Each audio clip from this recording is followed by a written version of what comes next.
Hello and welcome everybody to the very start of Legends Series.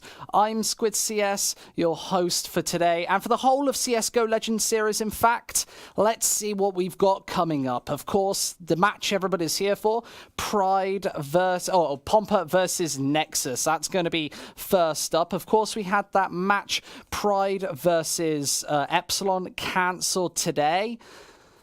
You can see that's first on your screen today, 6th of March right there. Pompa versus Nexus, that is the one that we'll be going for. If we have a look at our match days as well, everything on the screen for the first week and a half.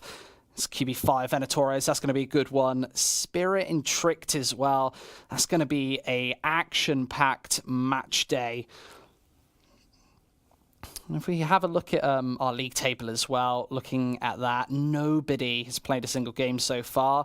Matches 0 for every single team. No wins, no draws, no losses.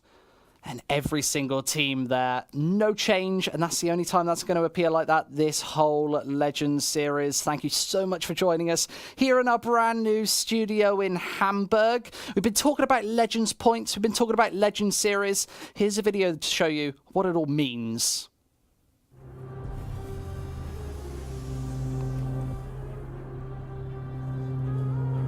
Hey, Dinko, can you hear me?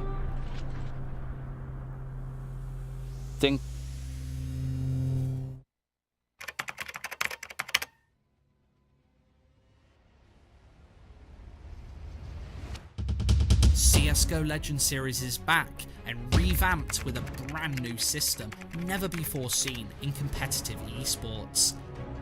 ELC Gaming is unveiling a brand new unique point system which takes a wide range of win conditions into account. From rank of opponent played, strength on T and CT side, and variety of maps played will all influence points accumulated.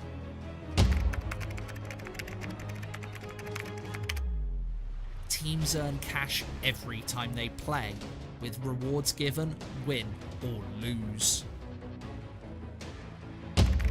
All matches will be broadcast twice per week, live from the ELC Hamburg studios, home of big betting. An all-exclusive, all-inclusive $25,000 prize pool Legends Cup awaits, where the 2 European champions will face off against a team from the US and a team from China. Join us March 6th for our first episode.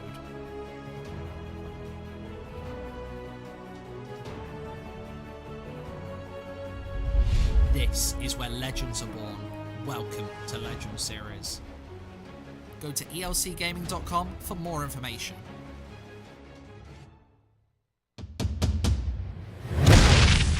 Look at that, an action-packed tournament. But first, we've got Pompa versus Nexus. It's the first and only best of 2 today. And to break down all the action with me, it's Dinko. How are you doing, Dinko? He's on the other end of the line. You're doing great. Yeah, it's going to be great. Yeah. Yeah. Looking forward to tonight's games. It's going to be a good one. Obviously, a little bit of a pity that our first game was cancelled, but Nexus versus Pompa can prove to be a very good game. Both teams obviously very good in their own respects. I'd say Nexus have a little bit more experience, but Pompa, they might put up a fight, especially with some of their star players in the mix too.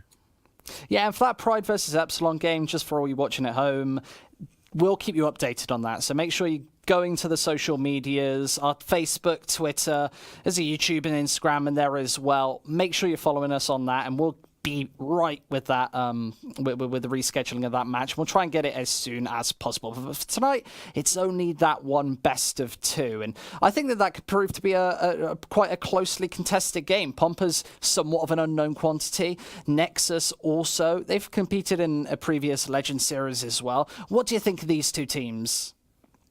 I think these two teams are very strong indeed. They obviously come from regions I'm not too familiar with, which is awesome to see. I think actually Pompa from Poland, they play very good against their own regional teams, such as AGO, etc. But they've had a pretty poor sort of showing in the past couple of weeks. I mean, they lost to Pride 2-1, they lost to Space Jam 2-0, Seal 2-0. You can see a lot of the Polish teams there beating them in some of the online cups. Their most recent win, I think, was against AGO on the 24th of February. So it was quite some time ago.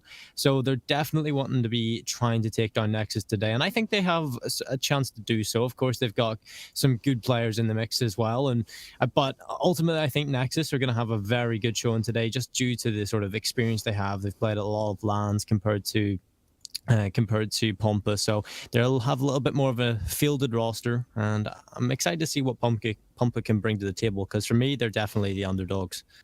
Yeah, I'm definitely with you on that page. I think the Polish scene is very volatile like that, where Polish teams can lose to other Polish teams and win to others. Of course, you just said a big win against Zago, and they're huge names, giants in the Polish scene right now, making ESL Pro League, great form as of late. I think they just won that play to, what was it, play to win or pug to play, that one, they won like loads of cryptocurrency for it against a team like MySports or somebody in the grand final. That was a great result as well. So beating teams like AGO is no small feat. That is a pretty mean deal right there. And if we're looking at Nexus, if we're talking about them in a bit more detail, I know that we've got some statistics that are going to be thrown on the screen as we talk about them, but Nexus are quite an unknown quantity. They come from Romania. That's not somewhere that we really familiarize ourselves with high-level, high-tier Counter-Strike, is it?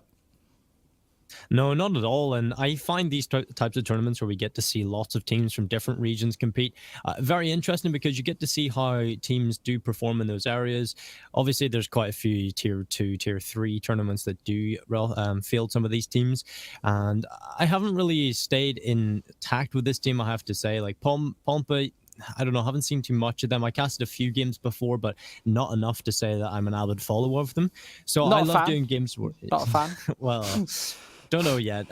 I'll have to see how they play today. But yeah, perhaps I'll make a fan of you this game. And then talking about Nexus Gaming as well, it says that their best map is Mirage, in fact. Do you reckon that they'll get on Mirage, knowing that Pompa, they're from Poland, Polish CS, very affiliated with Mirage? Yeah, Pompa are very good on Mirage as well. I'd say that's probably their best map as well, out of the ones at least that they play. I mean... Cobblestone actually is their best map, so second in there is Mirage. So they're two very good teams on that map, so I don't know if we're going to see it come through, just due to sort of Nexus being the overdog here. Pompa might not want to play them here on Mirage, because obviously Nexus are a good team on that. So I'd like to see a Trainer or a Cash get played in here. I think both teams could have a little bit of a fight on that map, and that could become a bloodbath quite quickly. Yeah, those sort of middle-of-the-map pool picks. I personally would love to see a Mirage, a map that they're both good at. Maybe we could see some higher-tier Counter-Strike on that one, and in a best-of-1 format as well, or in a best-of-2, sorry. I don't know either team whether they're going to ban it as well, because remember, a best-of-2, you get a ban, pick, ban. So with 2 maps played out of the pool of 7, knowing that neither of the teams are going to ban them, perhaps one of them is going to pick Mirage, that could be a spoiler factor here. Yeah, that could be a bit of an upset pick for them. Nexus, I would say, feel a little bit more comfortable, or should feel a little bit more comfortable coming into Mirage if we do see it. So I'd say they're pretty happy if they get Mirage. Pompa, they could play sort of the wild card, and Nexus might not expect Mirage to come into the pool, and then Pompa just show up with some mad strategy that makes them win the game. But I don't know how this could go. Mirage is obviously a map that they're both good on. We could see very high tier sort of plays out of them. When you get down lower into the sort of map picks for them that they don't play too much, you start to see a little bit of mistakes coming through, and you don't get the best Counter-Strike possible out of the two teams. So yeah, Mirage would be an excellent map to see come into play. However, though, I don't know if we're going to see it, but if we do, that'll be definitely one of the better maps of this evening. Yeah, and of course we've got a fantastic tournament of Counter-Strike coming up over the next few months. Starting off with just the one best of two today. If we talk about some individual players, I want to talk about some players from Nexus, in fact. Maybe players that people at home won't know as much about. Jaxi, maybe, one of the higher tier players, one of the star players from that Nexus gaming side. Says his favorite weapon is the AWP. He's that sort of support AWP as well, sometimes getting out the AK-47, loving the AWP on CT side. Is there anything that we can say specifically about Jaxi? A Nexus kind of really preying on him turning up?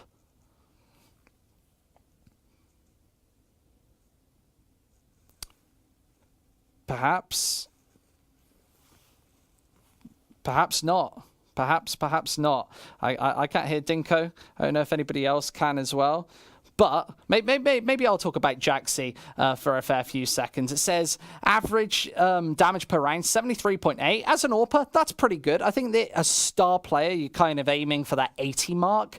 You're aiming for that sort of 80, 85 mark. And obviously, that's across a load of maps. That's across hundreds and hundreds of maps. You're talking about a player who's played that many. When you're talking about high ADR like 120, 110, normally that's just for a player who's played one map or one series. They can only really reach and attain that level for a very, very short period of time. Dinko, are you agreeing with that? Yeah, I'd say that is they're pretty good stats for him. They have started to drop off slightly, but of course they have to see their sort of star step up. Over on the Pompa side, I feel like one of their better players is definitely Hyper. He's a player, you highlighted that in one of the videos, introducing them to Legends series, that Hyper needs to step up for his team if we want to see them start taking some scalps. And I'm really excited to see what he can do in this one, because he's a really dynamic player. He can be everywhere and he can cause a lot of trouble for the Nexus gaming side. Yeah, and when we're talking about Hyper as well, he's probably the biggest name on the team. And sometimes when you're playing against that, we hear players all the time say, oh, when I was, or lower tier players say, oh, when I was playing against Get Right or Forest, I really start to choke. That was actually a problem Astralis had for quite a while. They would get up against these big stars that they kind of idolized. I'm not saying that anybody's necessarily idolizing Hyper out of this team, not as a slur or saying anything offensive, but I feel like Nexus Gaming, they might be shaken a little bit if a star player that they know has had international experience, had major tournament experience, somebody like that shows up and he starts fragging, rocking skulls. Maybe that can shake you a little bit. Yeah, obviously he has a lot of experience, some of which his teammates don't even have. So, I mean, he's going to be sort of that leading figure in his team to carry them through sort of hard opposition. And coming into this one, they are sort of the underdogs in respect of stats and performances and experience. But a player like Hyper can always bring you up that tier. He's a bit of an older player, of course. He's played on teams that have went to the international lands. He played the group stages at ESL Cologne 2015, group stages at DreamHack Cluj de Boca. He came first at the Assembly Summer Cup AMD CSGO Challenge. So he definitely played a lot of these sort of higher tier game Counter-Strike tournaments. So he's going to be a player that can really step up, bring that mental fortitude to win for his team, and perhaps take down Nexus today. And they're obviously both majors that you just talked about. Cluj in Romania, funnily enough, like the opposition today, and ESL 1 Cologne, one of the biggest events of that year, possibly even the biggest event of 2015. Both huge level tournaments. So it's probably going to take quite a lot to really shake him and to make him really feel the pressure in that one. And when you're talking about a game like this, right off the bat, you want to get as many points as you possibly can, straight off the bat, right out the gates. You want it to be as good as possible. You're looking at other star players as well. Zello from Nexus is quite a big one to talk about. He's somebody who is more of a dominant rifler as well, Zello. And we've got a graphic for Zello as well, thinking about him and about some of his statistics as well. Obviously, every team on the 1500 legend points as well, which is that brand new system that we explained just a few moments ago, likes that AK-47. There's even better average damage per per round, 84.3. Sometimes I think you also see an AWPer get slightly less average damage per round when you're averaging over them a bunch of maps, because sometimes that AWPer doesn't get an AWP in their hands, is forced to rifle, forced onto low economy, so you can't pad those stats as much. Good grenade damage per round as well. That's something that you don't often see from players. You usually see it maybe a bit less than 1, but good at that support, and that average rating, I think the highest in the server right now as well. And that's impressive considering Nexus are playing against higher tier opposition, so it's harder to get that rating up as well. They're getting invited to a lot of these tournaments, a lot of these sort of betting site cups, obviously Legend Series. This is their second appearance after bowing out, unfortunately, in the group stages of Season 4, where they missed out on a place to Santa Ana. Obviously, I know, speaking to them, they were disappointed about that one as well. But they're back here today, and they're trying to fight for a spot at that $25,000 Legends Cup once again. It's a lot of prize money, isn't it, Dinko? Yeah, that is going to be a huge motivational factor for some of these teams, because they don't get to play at events that perhaps give them a chance of winning that amount of money. So obviously this is going to help them a lot to get motivated and work towards that end goal, which is obviously finishing first place in Legends Series. So yeah, I'm really looking forward to today's games. Of course, there's two unknown entities to myself. Well, not completely unknown, but to myself, but they have seen a few of their games, but they are going to be surprising me hopefully today, because I haven't paid close attention to them. So I'm just hoping to see some good Counter-Strike today, and that's pretty much what I can ask for, right? So, I have no idea what he just said. Maybe somebody at home does. Maybe you could type in chat if you actually heard what he said. Talking to chat, I am looking at the Twitch chat. We've got it open on the screen to my left, to your right as well. It's a bit confusing, camera angles and such. But everybody's here. And if you want to ask a question, say hey, anything you want, get typing in that Twitch chat, and I'll be answering you for now and the rest of the broadcast. We like to get involved, especially when the game gets going. Maybe if it's a slow-paced game, we like to get in the chat. Who's in the chat? It's Polish Barbie. He's in the chat as well, asking a couple of questions about the distribution. Can't answer that one, of course. I don't actually know. And then Rai says, I can hear you. I can hear you too. I'm looking at the Twitch chat, my friend. I can hear you, and I'll be hearing you for the rest of the game, perhaps the rest of the day. So if you've got any questions, get them in the Twitch chat. Hey, Hash, thanks for coming along. Hash, obviously an old school member of the ELC gaming community, right back from the Farmskins days, the UCC days of us doing those tournaments. That was a lot of fun. We had a lot of fun. I hope he's still here. Hope he is still here. And nobody's typing in the chat just yet. But when we get that, I'll be reading them out. I'll be answering those questions. Make sure you be doing it. Talking about this tournament, though, more in general, we've got 12 teams up for grabs. Maybe if we look at that league table, maybe we could talk about some of the teams and maybe a bit of my take, because obviously we've got the whole list of the teams and we can throw them up on your screen now. Obviously, Pompa and Nexus being those first teams. We've got them. Epsilon being that second team. Was supposed to play earlier today. Probably one of the big favourites here at Legends Series. Then QB Fire. If you're watching our intros earlier, one of the teams everyone is scared about, a Russian CIS powerhouse making the quarterfinals of the major, being knocked out by Na'Vi, a clear tier 1 team. They've had tier 1 experience. They're going to be at plenty more tournaments as well. They've just been able to make Copenhagen games. They play a lot of the betting site tournaments as well, the Bets.net Cup, to get into the next Star Series. Huge teams there. Going on to Nemacier, one of the other, maybe underdog Russian teams, but everybody seems to like them. Everybody seems to love them. We always get the Russians spamming the chat whenever that one comes on through. Pride, our previous Legends Cup champions. They're a lot of fun. Obviously, no, this isn't the actual standings right now. Everybody stuck on those 1,500 Legends points before they play some games. Can't give them away too readily. They're very prestigious Legend points. Pride, I think, probably one of the better teams as well. They're all fighting for those 4 spots at the offline final to get 2 spots at Legends Cup. Playing Ducks being the 6th team on the list. Another German team, one of our only German teams. A lot of the people here at ELC Gaming, a German organization, a German broadcasting company, really want them to do well. Venatores, one of the lesser Polish teams.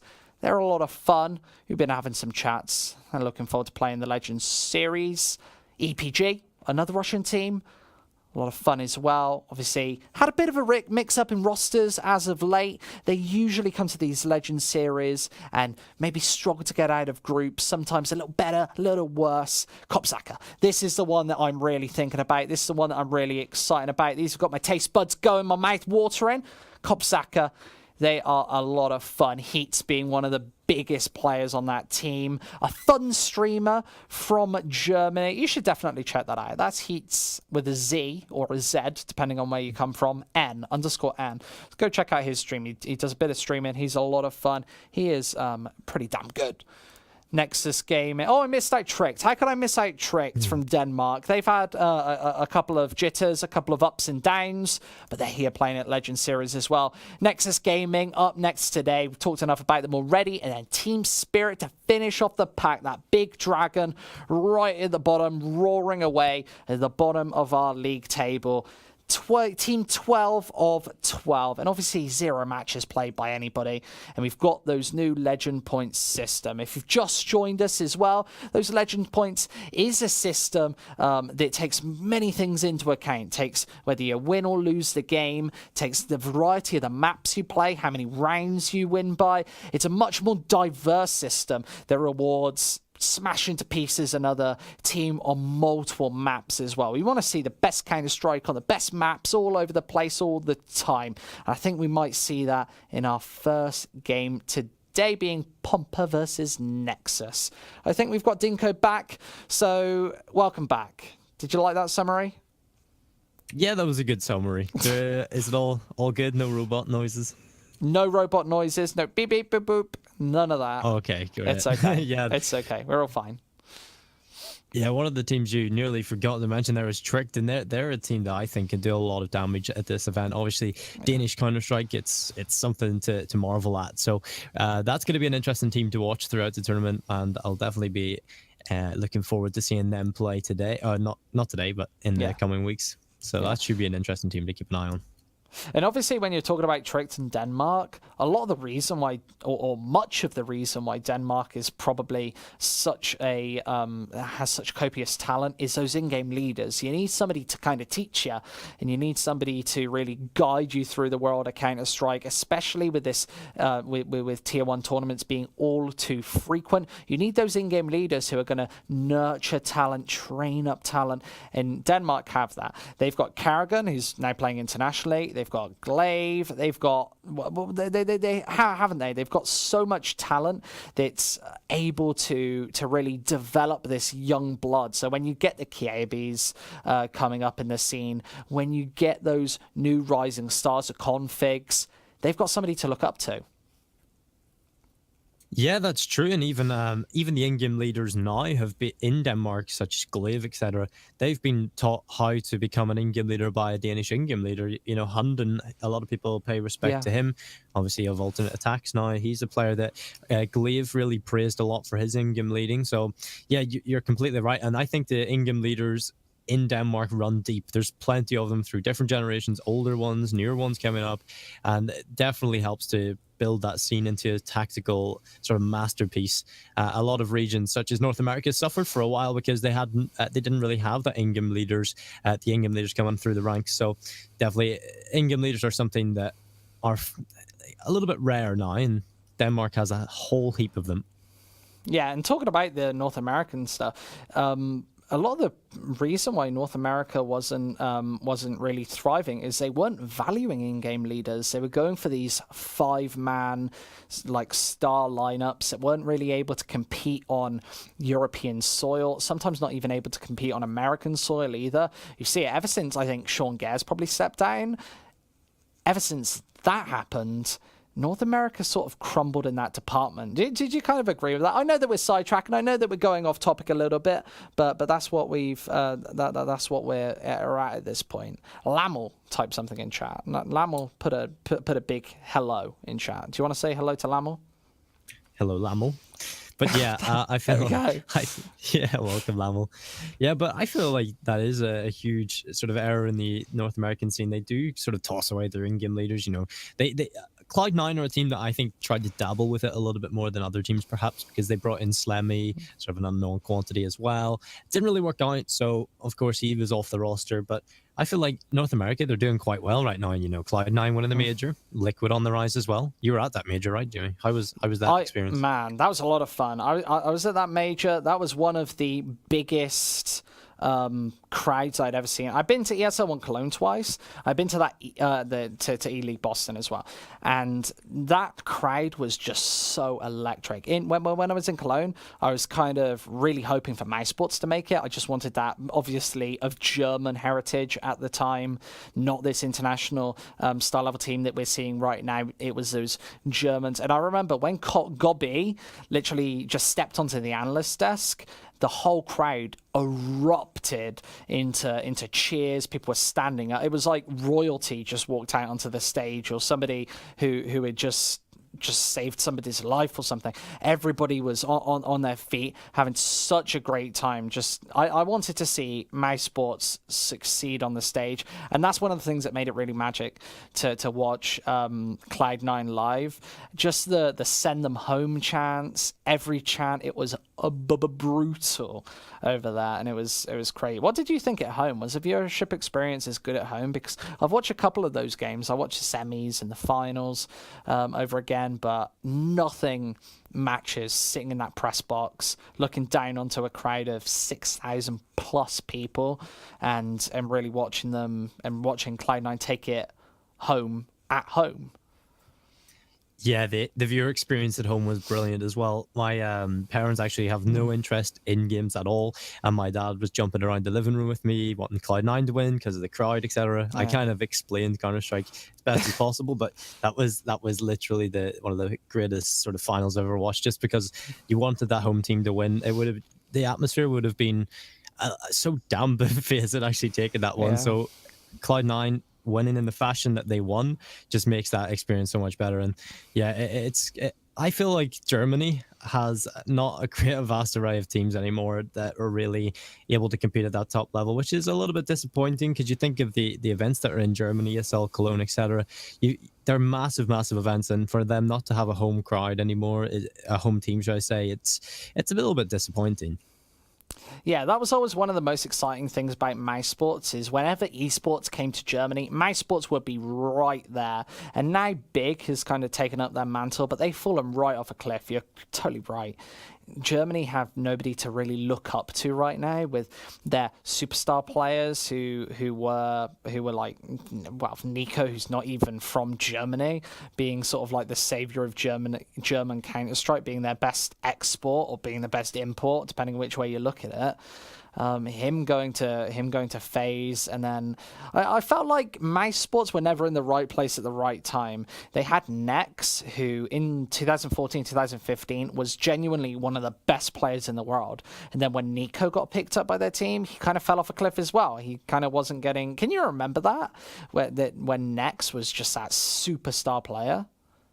Yeah, that was insane. But then just suddenly he dropped off so vastly, they just had to get rid of him. It's quite strange how that happened. But yeah, I remember that Esports, the first event I really started seeing Nico to be sort of a star player coming through was DreamHack Cluj-Napoca, when they were playing against G2, I believe, or was it Kingwin at the time? I think it was G2, and which is, you know, the old FaZe roster with AZ, Rain, etc. That was actually one of the times I first seen Nico really showing his potential. He was playing really insane, and that really gave me a lot of hope for Esports at the time. But obviously Nico became that sole carry. It was really a one-man army. So yeah, changes needed to come, and I think it worked out well for both parties in the end, at least for the organization, not so much for the Germans. But yeah, I feel like they needed to get a new fresh face from Esports, and look where they are today.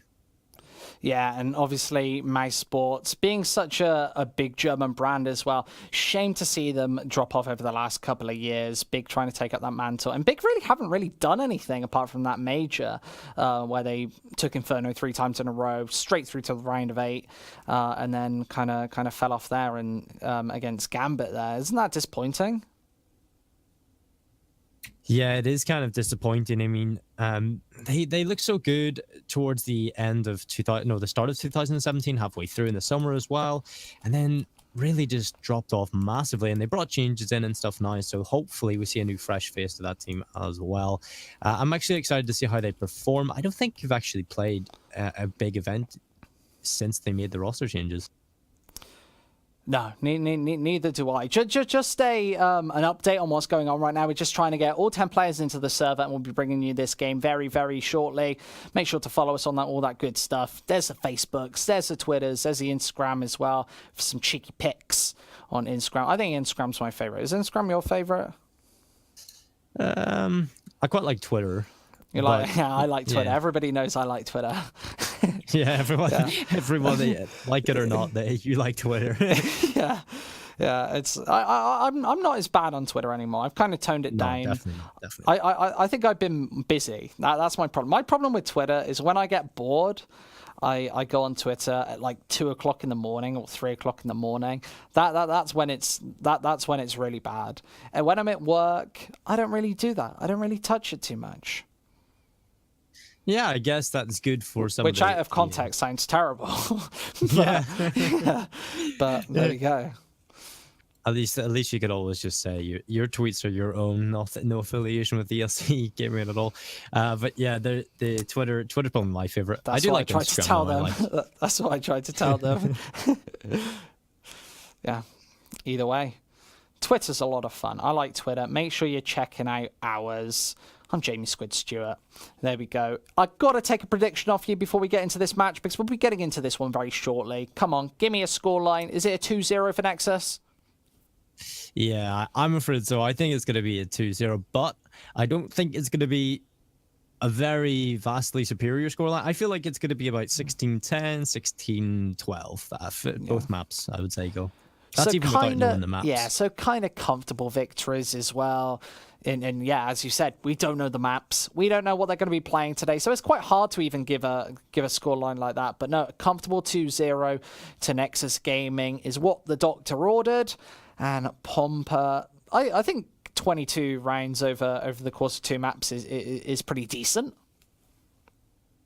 Yeah, I think that is decent. I think they'll be happy with that if they get that. But of course, they will have to sort of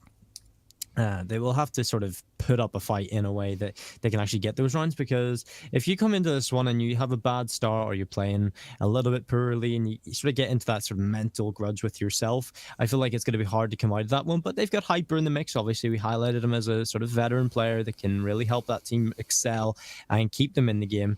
But yeah, I feel like it will be a comfortable victory for Nexus. But like I said, not going to be. I think it's going to be close. Yeah, but if you want one player to step up from Pompa, it's definitely Hyper.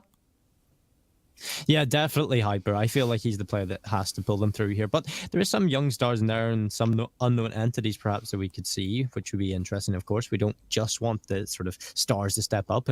If any more players can step up and give us something interesting to talk about, that would be insane.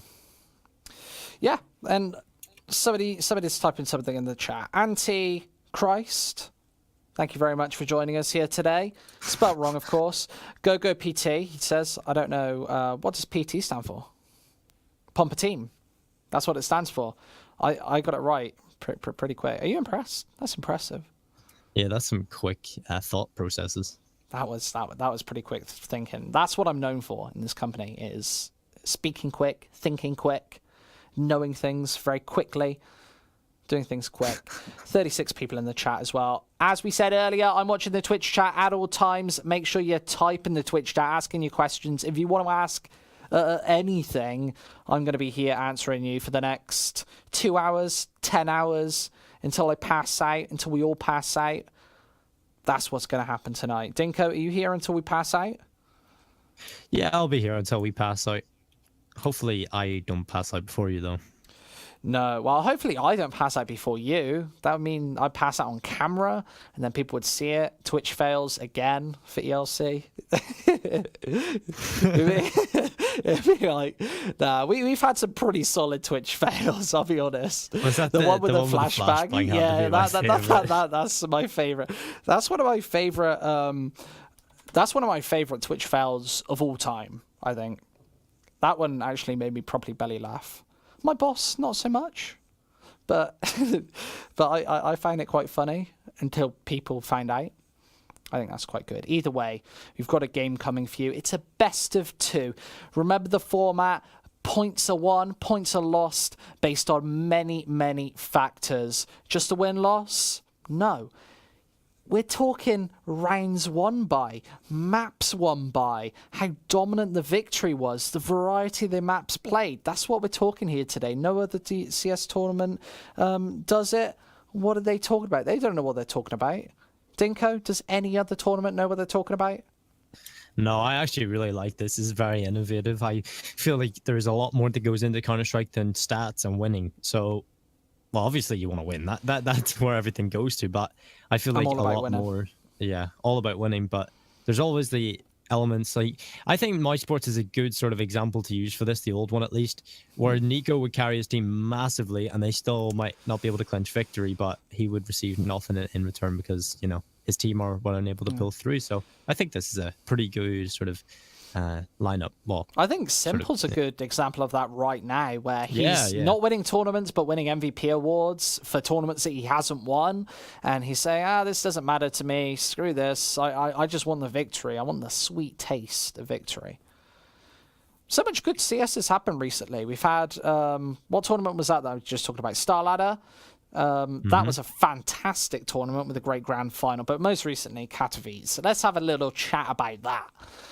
That grand final there, all 5 maps, Fnatic finally clinching a trophy. What do you have to say about that one? Yeah, that was just straight out of old 2016 Fnatic right there. Flusha especially stepping up, showing us that he's still here on the stage to compete. And I feel like this year definitely has been a great year for Counter-Strike, and it's only just started. I mean, we've had 8 different tournaments this year, and maybe less than that, actually. 4 this year, I think. But the last 8 tournaments have been won from a different Counter-Strike team every single time. There's no dominant SK taking over every tournament, no FaZe Clan just taking every tournament, but FaZe Clan, they are quite consistent in getting to the finals, which is always a good feat, but they seem to be choking quite often in those high-pressure situations. Yeah, and getting to the final definitely counts for a lot, but it's been quite a while since we had a team have an era. We've obviously had the NiP era, the Fnatic era, maybe Astralis as well in there, and then SK. But since there, I don't think we ever had a definitive FaZe era where they just won everything, they swept everything, grand finals and all. I don't think it ever really happened, did it? No, not FaZe. They were shaping up to do so. I mean, when they started, when they got Olaf and Guardian into the roster, they went straight up onto the finals. They went and won ESL New York in the most dominant fashion I've ever seen. And yeah, I feel like, but they're kind of getting to the finals every time, but they are not being able to sort of clinch victory, and they've come so close so many times as well. So there could have very easily been a FaZe era if they're just able to clinch victory at these tournaments. Although I think there's been an SK era. I think SK Gaming are a team that's sort of got an era. You're saying this last year, especially in the summer, they were just so dominant. Okay, I've had enough. We're going to go to Reddit. Tony, share my screen right now. We're going to go to Reddit and look through Reddit.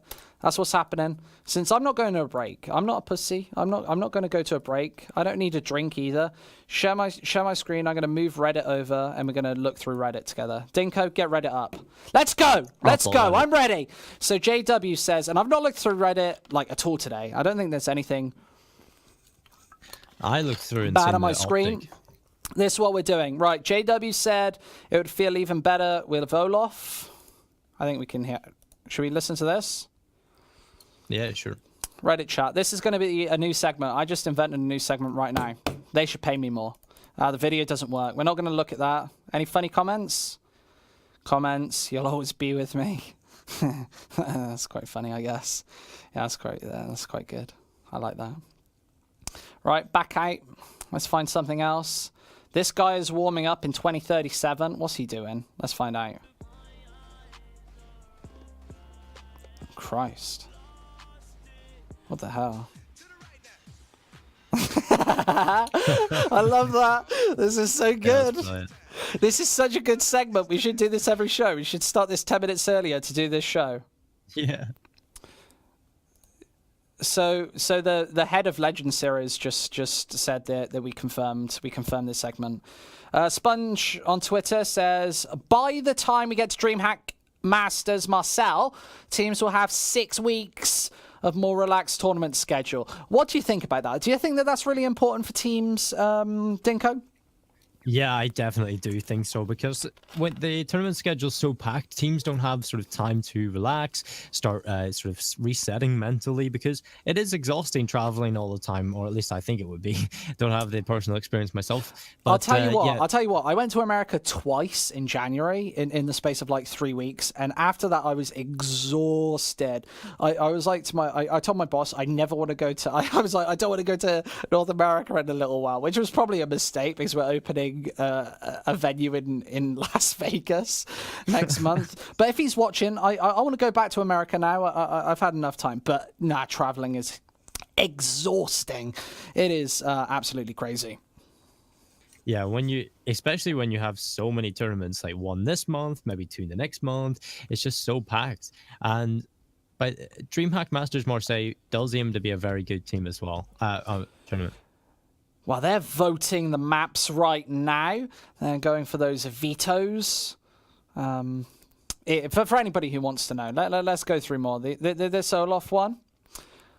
We lose by a very small margin, and it's the hardest way to lose for sure. He spelled lose wrong twice. I don't know what lose is. But we will work even harder to fix it for sure. And it's a weird feeling losing to my old brothers in Fnatic. Both knowing what they've been through / we've been through over the years. They deserve the win for sure. GG's. That's a good loser, isn't it? That's you know, good winner, good loser. He knows how to lose as well as win. Yeah. I think fine. because it's sort of the Olaf drop, or him going off injured and then coming back, Fnatic were very humble. They were winning everything, and then they just dropped off and didn't win anything for the next 2 years. And even he was off that team at that point. So yeah, it's a bit sad, but he came close. He's on phase. They're going to be probably winning a lot more tournaments this year. Definitely, because they're a team that gets to the finals every time. You just got to win a couple more rounds there, and something could have went differently that would have got them that trophy. But something actually interesting on this page is the Taz to bounce back with Kingwin. Oh, that's interesting. I already opened the G2 infographic on my screen. Fnatic winning. Let's see the memes. There are always memes at the bottom of this. That's all I'm here for. I'm here for the memes. Just G2 just trying to sell their stuff, basically. The big return, vintage flusher, IM consistency, phase. Their fourth consecutive grand final finish in 4 IM championships. Never taken the title of IM. Mangun of the final. Guardian for insane 1v5 play. I think they won IM New York though. Oh, did they? Was that 5 ago? Oh yeah. Oh yeah. It's just no. Okay, you're right. It's just 5 finals. It's just 5 finals. That's okay. Survival of the tournament, Crimson's table. That was a pretty big smack. He smacked that like that table probably is entitled to compensation. Let's have a look. O of the IEM Katowice. Henry G for giving all his best oohs for maximum hype. Ooh. That's all I have to say about that. Anyway, we're going to be jumping straight into this game now. Let's get it open on my screen. You've got it as well, Dinko. Let's watch some Counter-Strike. Let's play some Counter-Strike. It's going to be on Cobblestone first, by the looks of things. I'm very excited for a cheeky bit of Cobble. Are you? I'm excited for a cheeky bit of Counter-Strike. Yeah, the Cobble's the map I sort of highlighted. I think that I thought that would have come through. It did come through here. It's a map that both teams are kind of middle in the park on. So yeah, it should be a bloodbath on this one. And for Cobblestone's also a map that doesn't really allow for too dominant has, because T-side, I would say it's a little bit T-sided, and then on this, it's really whatever team kind of has a better side on which one they're more comfortable on, I feel. Because you can have a good CT side, you can have a poor T side, and then you can have a great T side and a very poor CT side. So it's kind of hit and miss with a lot of teams, and there's not much innovation really left on this map, I don't feel. Yeah, yeah, this one can really be all over the place. And remember, this Cobblestone, this iteration of Cobblestone's been around for quite some time. We can jump into the game right now if you want. We can take a look at the chat. It's open on my screen.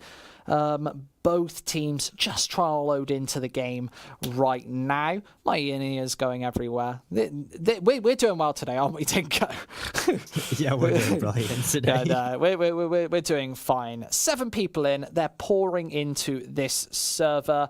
Let's have a little look at it. Let's have a look. I want to just talk about the game. What's going on? Should we go on Skin Hunt? I want to go on Skin Hunt, see what skins everyone has. So Rastic has 4 face stickers. Oh, he's got 3 face stickers and and something else. There's a knife. That's a crimson web. I think that's a minimal wear. I'm just gawking at all of the equipment right now for anybody at home who can see my face. Of course, that's probably what you want. And remember, guys, if you have got anything to say, the Twitch chat's the place to be. That's where I want you. That's where I want everybody. Get in that Twitch chat. Let's see.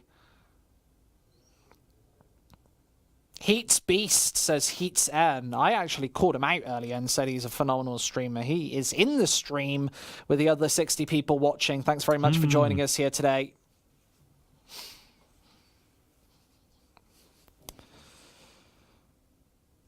I think the last time we casted together, Squid, was back when I first started casting, just before the summer. So. Oh, I can't actually remember that. Well, where was that? When did we do that?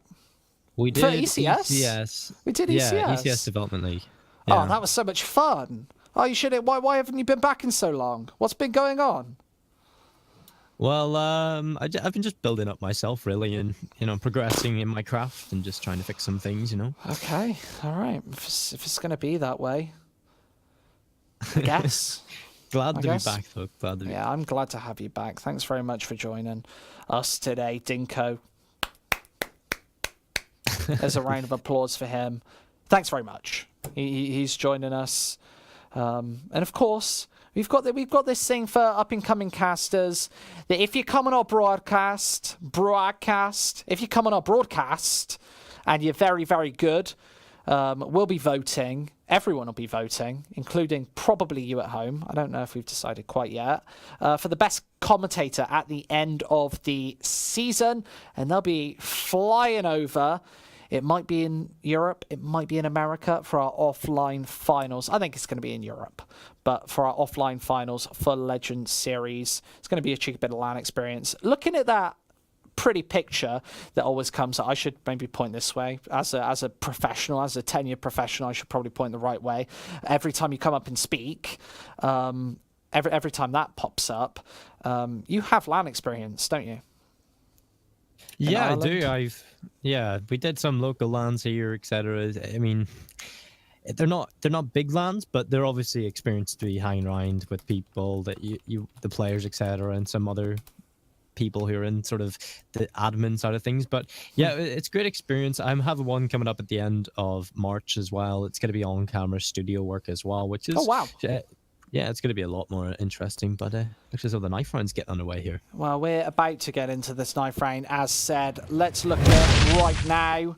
Nexus versus Pompa. It's the perfect start to the perfect game. What half do you want to start on, Dinko? You get the choice. You win the knife round. Where do you want to start? Yeah, I feel like this map's T-sided, so you obviously want to start on that terrace side if possible. Nexus will get to decide, so it's interesting to see where they choose. And look at that beautiful bottom bar right at the bottom. All the logos right there. ELC. We're obviously an allied esports company. Well, not obviously, but we are an allied esports company. That little branch of companies that include Esports Arena to the right. Team in China as well. And ChallengeMe.gg. They're our partners for Legend Series 2018. Thank you very, very, very much for them, for sorting out all issues, for taking all of my crap and getting us starting this game live with a pistol round. Yeah, right into the pistol round we go, and straight through. It's going to be Voper opening things up as he takes down BTN. The one will find himself one back.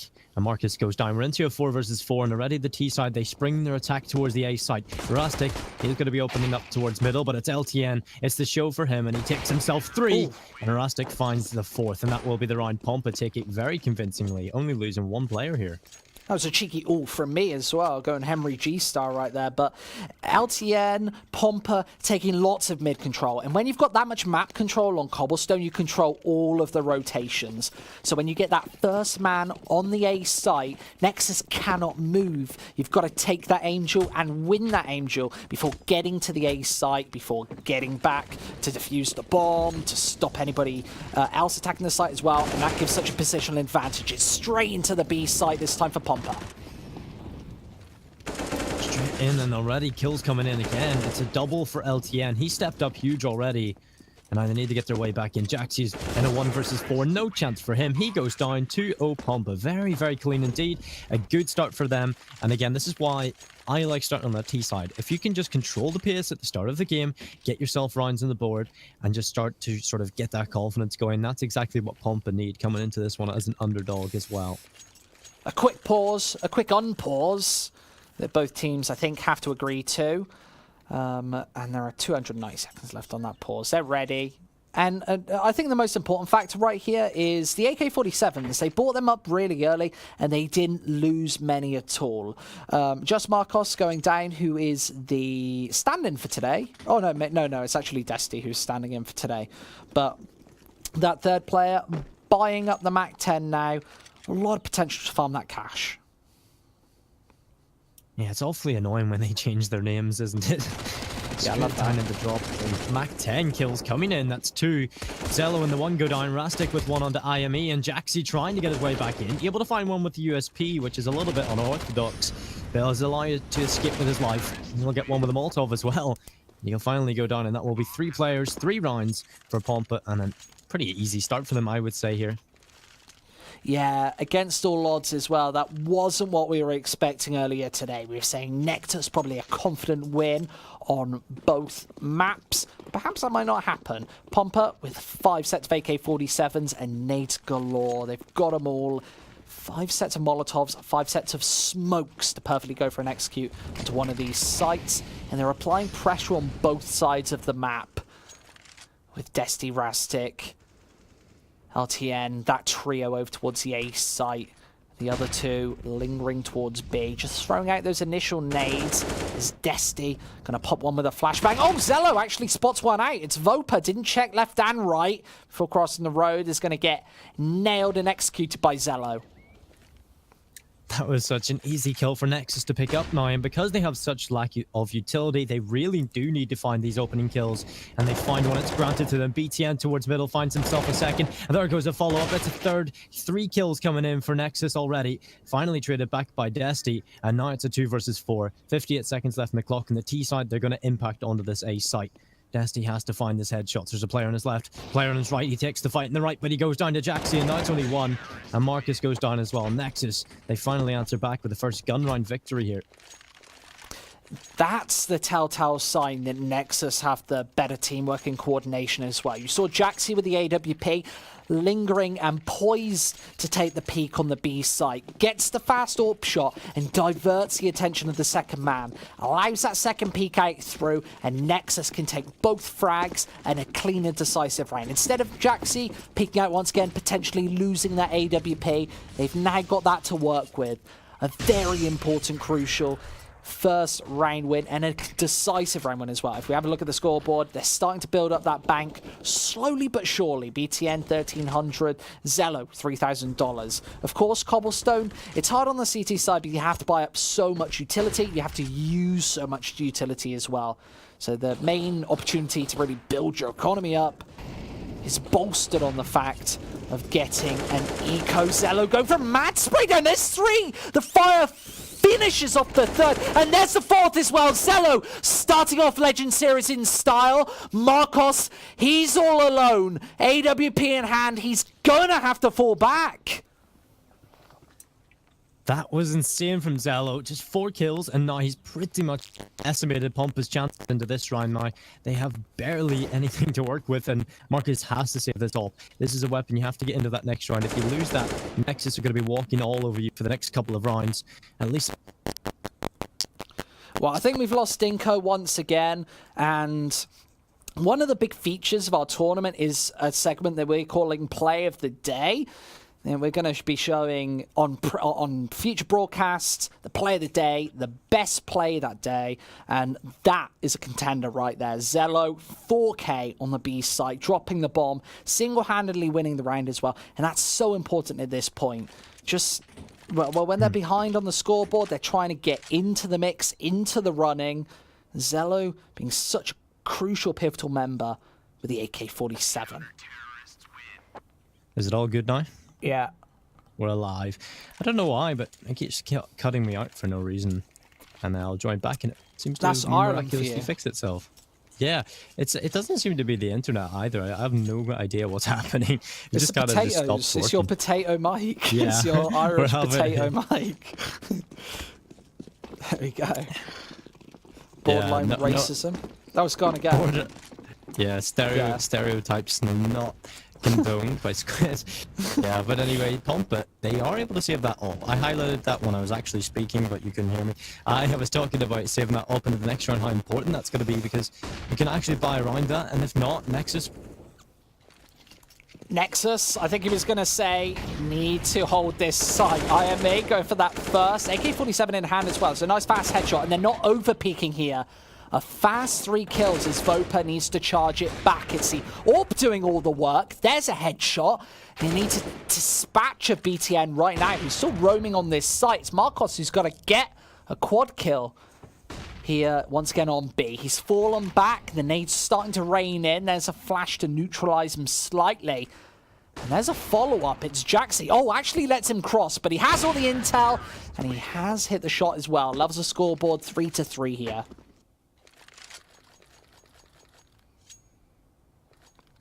Can see Nexus, they're going to have enough money to be able to go for this buy pretty easily. This is what I was talking about earlier when they were 3-0 down. They want to be forcing out that eco to build that bank, and they've finally done that. You can see Pompa not electing to buy into this next round. Instead, going for Deagles, going for that Quasi, going to be evening up the money. There's a bit of information for Jaxi. Moves straight in. There's a nice headshot, nice bit of damage.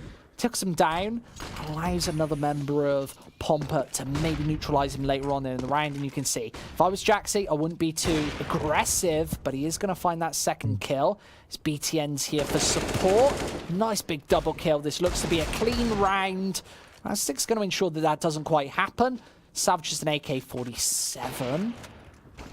Zello's going to peek straight into him, so only losing one man. Textbook CS from Nexus right there. BTN, the only casualty, getting caught out from behind. They're going to take the lead for the first time this game. I think we're live, right? I have no idea what's happening. I'm always live. That's my life. Right, so... yeah, it's really good that Nexus have been able to pick up the scraps. Pompa were looking pretty strong towards the start, but Nexus just seemed to be steamrolling them now, and it's really the individual stepping up. Dusty, however, had a little bit of a chance there to perhaps pick up that opening frag, but the spray lands a little bit short, and Zello's allowed to escape with 46 HP. And now this T side, they seem to be favouring this B side of the map a lot. They put a lot of pressure towards platform. The CTs are quite good at holding it though, and they're playing it quite passively on that CT side, not using that much utility, just waiting for the players to come to them and perhaps picking them off with the ult. You can see that knife.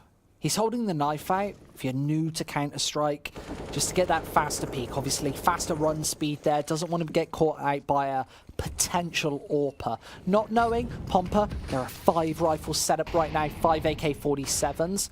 That's quite a nice Molotov to force the man out. The one's going to find that first kill. And now Pompa, they're sprung out the hole off the back of this. 2 kills with the AK-47. It's Zello who has to go big again on Plat. There's a headshot. Falls back onto stairs as well. There's good support here. The leg onto Roper as well, who does find the follow-up headshot. Both these Nexus players are low as the Molotov does force him out. But Zello again! What was that? Another triple kill. And it's Nexus going huge. These individual plays plays in 8 rounds, he's already found 10 frags. This guy is insane, and for such a young player as well, I believe he's only 17 years old. He is playing insane right now. That platform is his domain.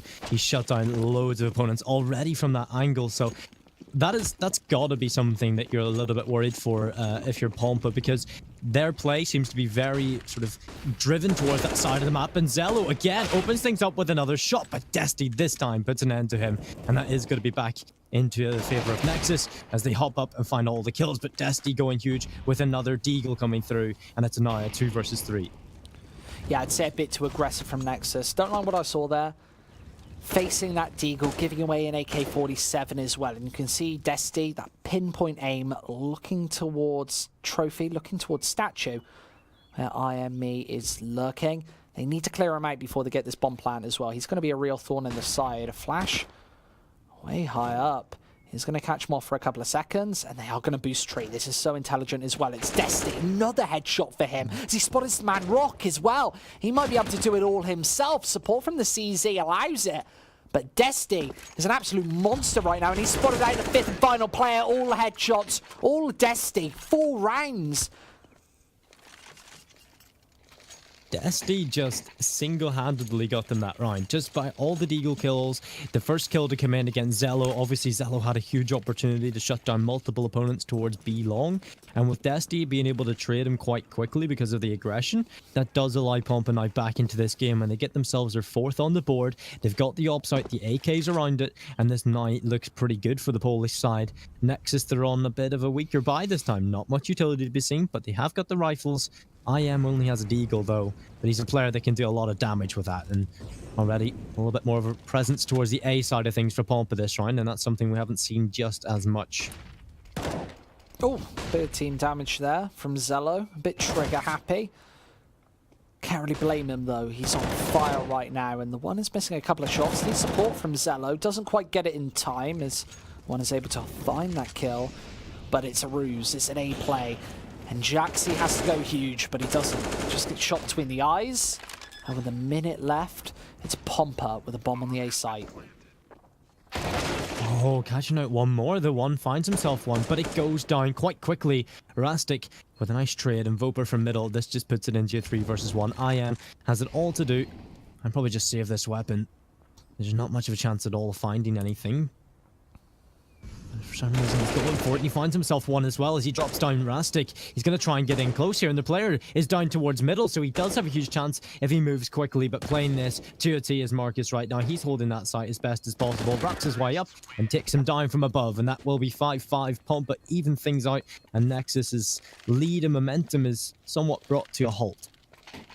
Yeah, you can see that money is also brought to a standstill. BTN going to be able to pick up only a CZ75. There's the armor as well. But Zello, you can see, buying up that M4. It's the kill bonus that's allowing him to do that. He's got so many more frags than the rest of his teammates. 4 frags, that's $1,200 extra dollars. That's enough for a little bit of body armor as well. Oh, Marcus gonna find that first shot. He's been on fire so far today, and Pompa really speeding it up towards the A site. Cobblestone seems to be their playground right now, but they've got Zello to contend with.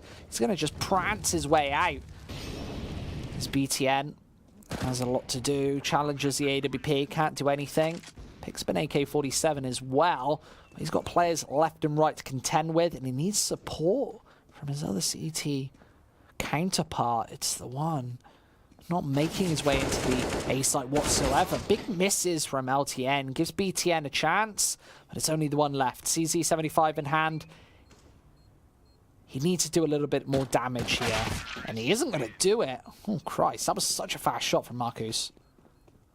Yeah, that CZ is such a strong weapon, and there's a lot of discussion right now whether or not it should be completely removed from the game. I think Fallen was actually tweeting about it because it is such a strong weapon.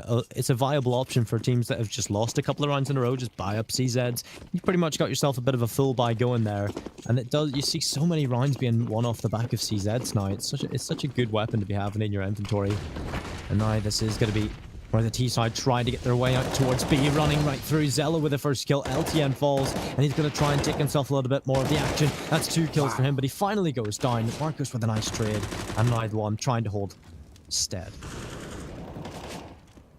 Zello is phenomenal. That nade's going to do a bunch of damage to the third, almost final man.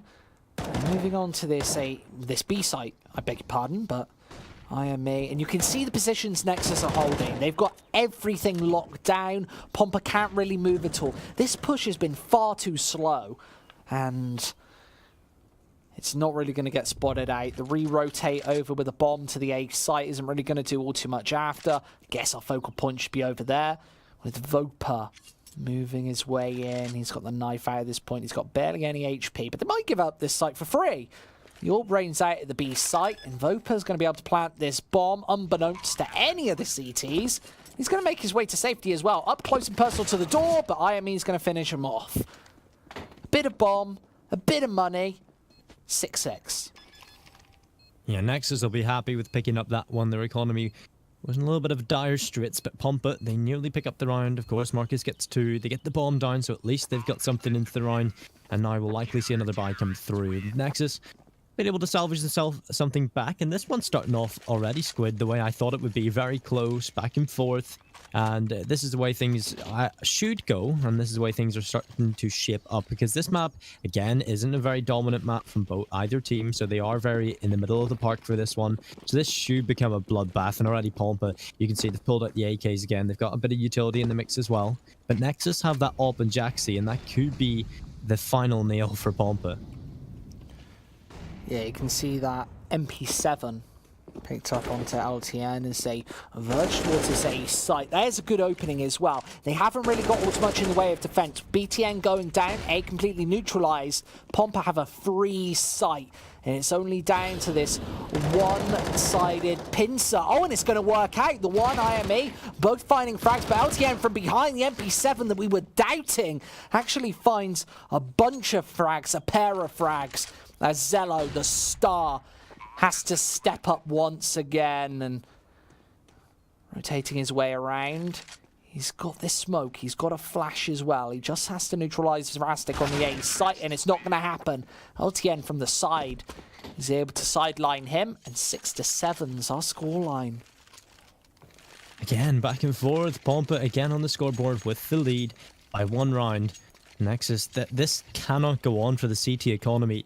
Yes, the T-Side's economy can easily survive this. Everything's a little bit more less expensive on that Pompa team, because everything on that T-Side costs a little bit less, I guess. And Nexus, theirs is a little bit harder to get going, and they're really starting to feel the effects of that, because they're back onto the pistols. 1 set of armor on BTN, but it doesn't matter when the AKs are opening things up. Jaxi grabs one, but it's Desti. What a nice triple kill coming through. And it now leaves BTN and Zello in a very precarious position, but BTN, he's starting to pick up the scraps. Yeah, caught swiveling was Desti over towards the A site. Now it's all down to Zello with the Deagle. There's the first, almost the second as well. That got scary. Zello, how can he take care of this man? Has to be the headshots, has to be the AK-47s. And without Zello, where would Nexus really be right now? 6 rounds, but 15 frags for this Romanian star. It's quite big, and that's why we highlighted him at the start of the game. Him and Jaxi, those 2 players that we wanted to talk about, especially, namely Zello. We were talking about it, the AK-47, it's his favorite weapon. Yeah, well, he's going to be a very scary prospect when he's over on that T side, where you get that AK in your hand pretty much every round if you're playing well. And now straight up towards A long, LTN trying to lead the charge. He's able to take BTN down. Now he opens up that A bomb site. Molotov smokes, they're going to come in. It's a full execute. And the CT side, they need to get their way back in here. And with only 1 player close to this side of the map, and he goes down quite quickly to Desti, this makes things very difficult for Nexus now. Pompa have the control in this round. I have to say, I'm a bit disappointed. This half's effectively over unless Zello can go absolutely massive, and he doesn't. I have to say, Nexus, I'm a bit disappointed by their defense, especially on the A site. There seems to be no 1-2 sucker punch. You need a complement there. You need that second player to get the trades out, and they're not even finding the first frag, let alone the second, where a player is supposed to peek out, even up the numbers, give you a man advantage going into the retake as well. Nexus don't seem to have anything in the way of that on towards the A site. And over towards the B site, it's only Zello going huge. So that's not really too much to talk about. You've got a star firing on all cylinders. That's fantastic. We need to now see how they fare on the T side, but really not interested in that CT side. ETN cracks things open as he takes Dusty down. So man advantage now in favour of Nexus. This is what they need. They need this pistol round to get back into this game. Otherwise, Pompa, they're going to start to run away with a pretty good scoreline. BTN finds himself a kill under Rastic now. A 2-man advantage for Nexus, and the B bomb site's completely under wraps for them. These CTs, they're looking a little bit startled at this point. They have to try and get their way back in, or at least get some frags, keep the economy low. Even though it's the pistol, even finding kills is pretty decent, and that's a nice shot from Voper to open things up. Wow, kills left, right, and centre in this 3 versus 3. Marcus on the A site trying to look for this one, and he did spot out that third man. It's IME, sorry, going towards this B site, but the bomb's already down, and BTN hitting headshots. Marcus caught all out of the action, has 1-3v3 to do, and he's not going to manage it. From afar, gets his eyes plucked right out of his skull, and Nexus might be right back in that game. I was watching Boaster yesterday, one of the stars of the UK scene, and he was saying how important pistol rounds are, how fundamental they are, and this might be, well, proving his point and proving a lot of people who say that a lot of the time. As Pompa get forced back onto these pistols, 4 sets of Kevlar, and they're going for this split defense. I feel like the pistol round importance is somewhat of a cliche for us casters now. You just have to, you say it pretty much every game at this point, or at least highlight it at some point. But we say it because it's true. Yeah, it's so true. It's such an important... I say it every single round of the whole game. 30-round game, I say it 30 times. Right at the end, just remember how important those pistol rounds are. Zello, he's able to take Dusty down, some man advantage gain for Nexus. They're playing this one quite well. I actually like this style of play right now. They put all the players sort of watching each other's backs, making sure they can't get flanked. Have the player with the MAC-10 going out to play that searching role to see if they're going aggressive. They're finding the kills and keeping things low for Pompa. And as long as they do this, get themselves this conversion round, they should be back into this game. But a bit of aggression towards the top. BTN's allowed to escape with his life, hopping down his LTN. He'll fall. And now it's a 2 versus 5 here. Pompa should be falling in this one. It's going to be 8-9. Well, that sucked. BTN should have definitely found that shot. Or LTN, sorry, should have certainly found that shot. Marcus finally taking one. He's going to be eliminated as well. And by the way, I object to the caster title. I started off as caster. I feel they call me Counter-Strike Go host. That's what they call me. But I prefer entertainer extraordinaire. Come on, that has a ring what to other it. casters literally just go screw this and just browse Reddit?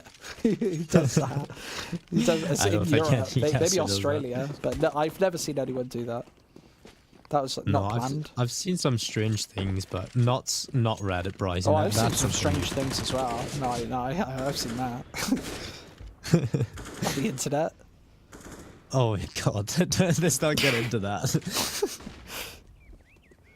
I've seen some strange things on this broadcast. Yeah, something strange is Pompa. Look what they're doing. All 5 players towards A long.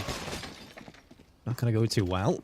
That's a great compliment, though. Sorry to interrupt, but that's exactly what Nexus didn't do in the previous half. They weren't ganging up. They weren't going for those, like, 3-4 man plays, especially when they were behind. They were just saying, we'll just outgun them, out-firepower them. And sometimes when you're playing against a Polish team, namely, that doesn't really happen. And you can see, bottom right of your screen, Marcus, it was the Virtus Pro sign. Virtus Pro spray right on the ground. They're still keeping them true to their hearts. And that was a big ref. Ooh. That was a good spray transfer from IM. I wish I saw He's able to take himself 2. And we'll go down, and Jaxie will take down Vopert. That is going to be 9-9. Nexus came out a little bit dicey there. They lost 3 players. They're not going to be too happy with that, but at least they pick up the round. So we're even yet again. Pompa, their stack works out. They're able to do a hefty amount of damage. And I feel like the Polish teams on Cobblestone always go for some sort of pistol stack. Virtus Pro, very famous for the 5-man middle stack with the USPs. But this time Pompa changed it up a little bit. They go towards a long. It works out for them as well as they get themselves 3 kills. And Nexus now will have all of the utility, AKs and AWP to work with. But Zello, he's the man carrying that AWP. I'm a big fan. AWPs on both teams. As Nexus setting up for a solid B execute. No presence over towards the other side of the map means that they can't go for the re-rotate back. They're going to make their way in over the next, surely, few seconds. Otherwise, they're very vulnerable to a Pompa flank. And they're going in right now. Nobody else to check from behind. Destiny's got a lot of work to do here. And Pompa have not read this correctly. With Marcus going back to the A site with the AWP. They're not going to have this AWP presence. It's all on the rifles. Desi being the first man to check something out. And the one from behind. This flank fully in. What was that spray transfer? That was absolutely insane. The one taking 2 actually gives them a chance in this one. Jaxi straight through the smoke. Going to level up the numbers, level up the playing field. And now they've got Zella with the AWP to support. 1 man on statue, 1 man back as Pompa need to rotate all the way through. They've been exceptionally unlucky as Jaxi takes another one. Zello finishes it off. Double digits for the Romanians.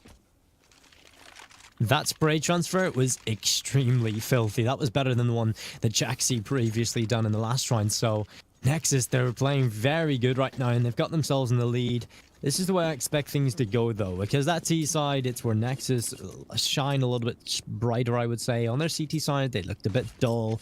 Pompa were actually able to just dominate them for a while, but now Nexus, here we go. This is the T side. This is where their individual players can start to find a little bit more space, try and dictate the pace of the game. And Zello, he's got to be that scary prospect. He's got the AWP in his hands, and Pompa, they've got to deal with that, and they've only got pistols to work with, so I don't see too much action happening, but never mind. Voper up towards A long, takes Jaxi down with a beautiful 1 dig, and now this forces a response from Nexus towards the dropper position. Those nades were great. Felt like they could have done far more damage. Zello with the AWP is going to find one. They're keeping Pompa at bay over towards the other side of the map. BTN reading the situation perfectly. Will clear out Connector and the second man as well. They're all falling to BTN. Desti, I think the very end, the very tip of the barrel was spotted out. Information transferred accordingly. Just Voper left. Yeah, Voper's got to find himself 4 kills now, and this is going to be very difficult, especially with the Deagle. So he's probably just going to set up for some exits. They're bound to get a little bit aggressive. Nexus haven't been a team that looks to be quite passive, so at least one of them might go after him, but they'd have no real reason to do so. But here he goes. This could be the kill he's granted. BTN grants him a 1 dig and a follow-up. Try and get the second here on the IM, but IM has the angle and has the kill as well. 11-9, Nexus taking control of the second half. And now Pompa, they're going to get a buy through though. Keeping hold of the AWP, double AK-47, got to buy up a little bit more, and you can see that money starting to blossom. Nexus doing well. As Pompa getting out the double AWP setup. This is a bit of a change of pace. They want to slow the T's down, Nexus in their tracks. You can see Nexus changing up the approach as well, straight on towards the A site. That Molotov actually keeping Voper at bay, wants to fall back instead as the nades rain and pour in. There's a Molotov as well. They're stopping him from going for these any early aggressive initial peaks. And it means that they're not going to find themselves a man ahead. That flash was terrible, but he's going to find the kill anyway, Voper going down. Yeah, that was a huge kill to be finding towards A long, because now look how much control Nexus have to work with. There's only 1 player left for Pompa on that A site, and he's got to do all the work if they decide to commit to that side of the map. But luckily for them, the bomb seems to be drifting its attention over towards that B side of things, drifting up with a couple of players now. Still 2 players holding their fort and their positions towards the A side of the map, so an A split could be on the cards. And instead the bomb actually making its way back down the staircase. This is going to be a bit of a weird strategy, but I'm interested to see how this one unfolds. And already I am out towards the platform, 45 seconds left. The strategy needs to come in quickly and get shut down from the chicken coop. This is a huge chance for now for Nexus. I think they're hoping that Pompa are a little weak at the knees, a little nervous. They're going to go for these early rotates.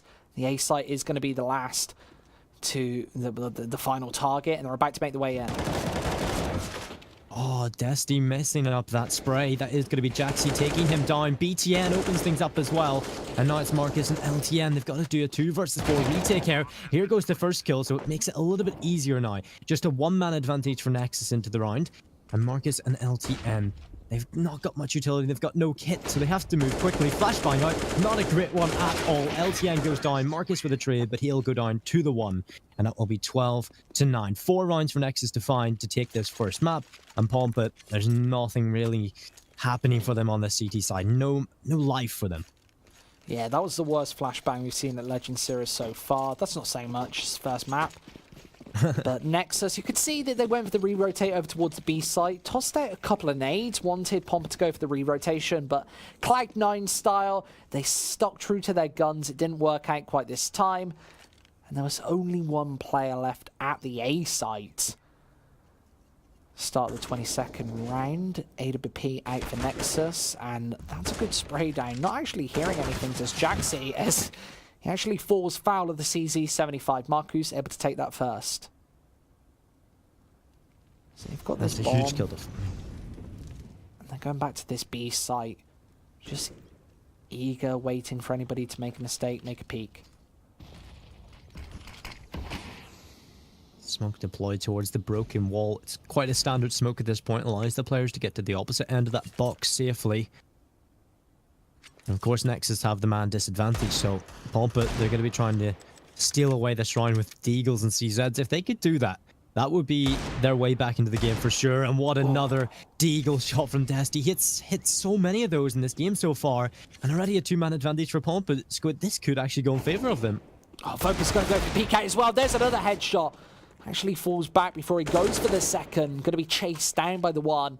With the AK-47, tosses out another smoke. They've only got 30 seconds left. They've got to get into this side thick and fast, and there's going to be the P250 to shut him down. Just the AWP left, but it's on Zello, and that's a fast shot. He's got 20 seconds, switches out to the AK-47. Can't go for this re-rotate. Flash high in the sky as he makes his way up, but he's not going to check the Deagle. It's Pompa to take it. And that was just with pistols. Minimal investment whatsoever. What does taking a round actually mean for your confidence, for the game in general?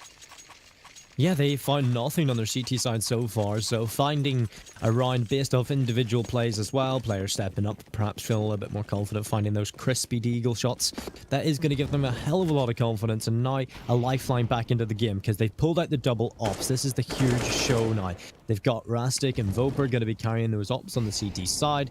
This does allow for one op to play a little bit more passively, one perhaps to play a little bit more aggressively, try and find that opening kill, or at least find the information. And of course, this is a round that Pompa will have to win. Otherwise, Nexus, they're on the verge of breaking their economy, and that could spell a lot of danger into this game. And they've gone for the double AWP setup. There's a lot of risk reward there. There's the reward. They're going to try and tail him, but unable to do so as the AWP escapes back onto A. Supported by an AK-47 as well. I feel like Pompa fundamentally have played better Counter-Strike so far. Yeah, Pompa have been going for those gambles as well on rounds where they have pistols. They've been working together, trading, peeking, and then falling back, and also having that rifle to back up the AWP. I feel like Pompa have been a little bit more structured, but Nexus just have sort of the individuals that are stepping up to find those rounds for them. And now they're going to try and get their way towards this A side of the map here. The bomb over towards long. It's still intact as a player. Nice up close and personal. Voper, doesn't matter. He'll go down. Not quick enough to react, and now Desti there with a follow-up. That's the double stack I was talking about. And this is an amazing haul from Pompa. Look at that kill from Desti, and now it's only Zello. 1 versus 4, has it all to do, and I don't think he's going to be able to do so as Desti puts an end to him. 3 kills for Desti, and an 11th round for Pompa. Yeah, and that's just single-handedly being the best player in the server at that particular time. Desti with the 3K. 23rd round as well. That's so important that late into the game to have such high effect and such high avail with the M4 just to support those AWPers as well. Remember, if he had gone down, they would have been abhorrently close to Voper. He was able to keep that AWP, get the picks early in the 24th round. Already they found that opening for Pompa. That's exactly what they need. because right now this is the chance for Nexus to try and get back, but they will not be able to do so just yet because putting a stopper in that are Pompa. Finally their star steps up. It's Zello to find himself 2. What a nice kill to come in. That's a second, but he's got to find 3 more. The one is there to help him out. And this is where things get a little bit risky for Nexus. They're on the verge of coming back into a 12-12. Pompa will be back in the game at that point. So Nexus, they're desperately looking to get themselves 13 here. Oh, and Vopa with the perfect peek. That drops the bomb, and Zello's got to do it all with the ace. The smoke is placed, and he's back to salvage the bomb, but Vopa's going to deny it. Pompa firing on all cylinders as they level the scoreline 12-12. This is anybody's game right now. I mean, both teams only have 4 rounds to find, and right now, Pompa, with the economy game in their favor, the momentum in their favor, their stars starting to wake up a little bit. Voper there, Desti there, even Rastic. There's plenty of players in there starting to frag right now, late into the game, and that is good for them. Walking out, though, the one finds the opening kill. LTN falls for free, and perhaps that's a little bit overzealous of him, and now this opens up a chance for Nexus to try and steal away around here. Oh, they're going to charge onto this A site. Zello with the Deagle, not going to be able to find anything. The CT's chiming and chipping back as Vopa behind enemy lines is going to find the no-scope. Looking for this second as well.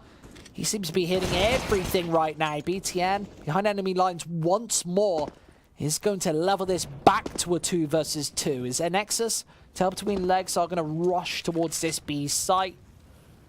In BTN here to cut off the rotations as well. They've got to check every single angle and corner, not knowing exactly where BTN is, not knowing that he's right on this B site, right beyond the door as well. Is Marku's going to really go for this one? Is he going to peek through? Doesn't look like it. Yeah, that would be a bit of a mistake. Oh, finds one through the door. Vopa as well with the AWP. As we said, both these players really stepping up in this round in particular. Oh, there's the spray down. Might actually hit it. Had no idea, but there's the headshot. Straight through the door. And Nexus, they say that CSGO's a game of inches, but that was the 1-incher. That is insane. Something. Maybe that's something else. I don't know. Oh, more PG-13 from Squid. We're not on HLTV, what can I say? No PG-13. Yeah. Alright, so, again, trying to make their way out. Nexus a little bit more aggressive this time. Rastic misses the shot. Although, he won't be granted a second attempt by Zello. He'll fall back with 38 HP left. That will be a health advantage to Pompa at least, but next they keep their player alive, and Zello, I can see what he tried to do there. He tried to get out platform fast, perhaps catch a player out who was trying to get up close to the stairs. Not going to work out this time, and very low HP. That Molotov burns him alive. Desti, what a nice play from him. And now that's the man advantage game for Pompa. This is a great chance for them. Of course they have to win this one, otherwise Nexus, they're going to start to run away with this. And they've got so little map control as well. It's going to be so difficult to go back. And there's a pivotal play. The nade from Jaxi exploding in the feet at the face of Rastic.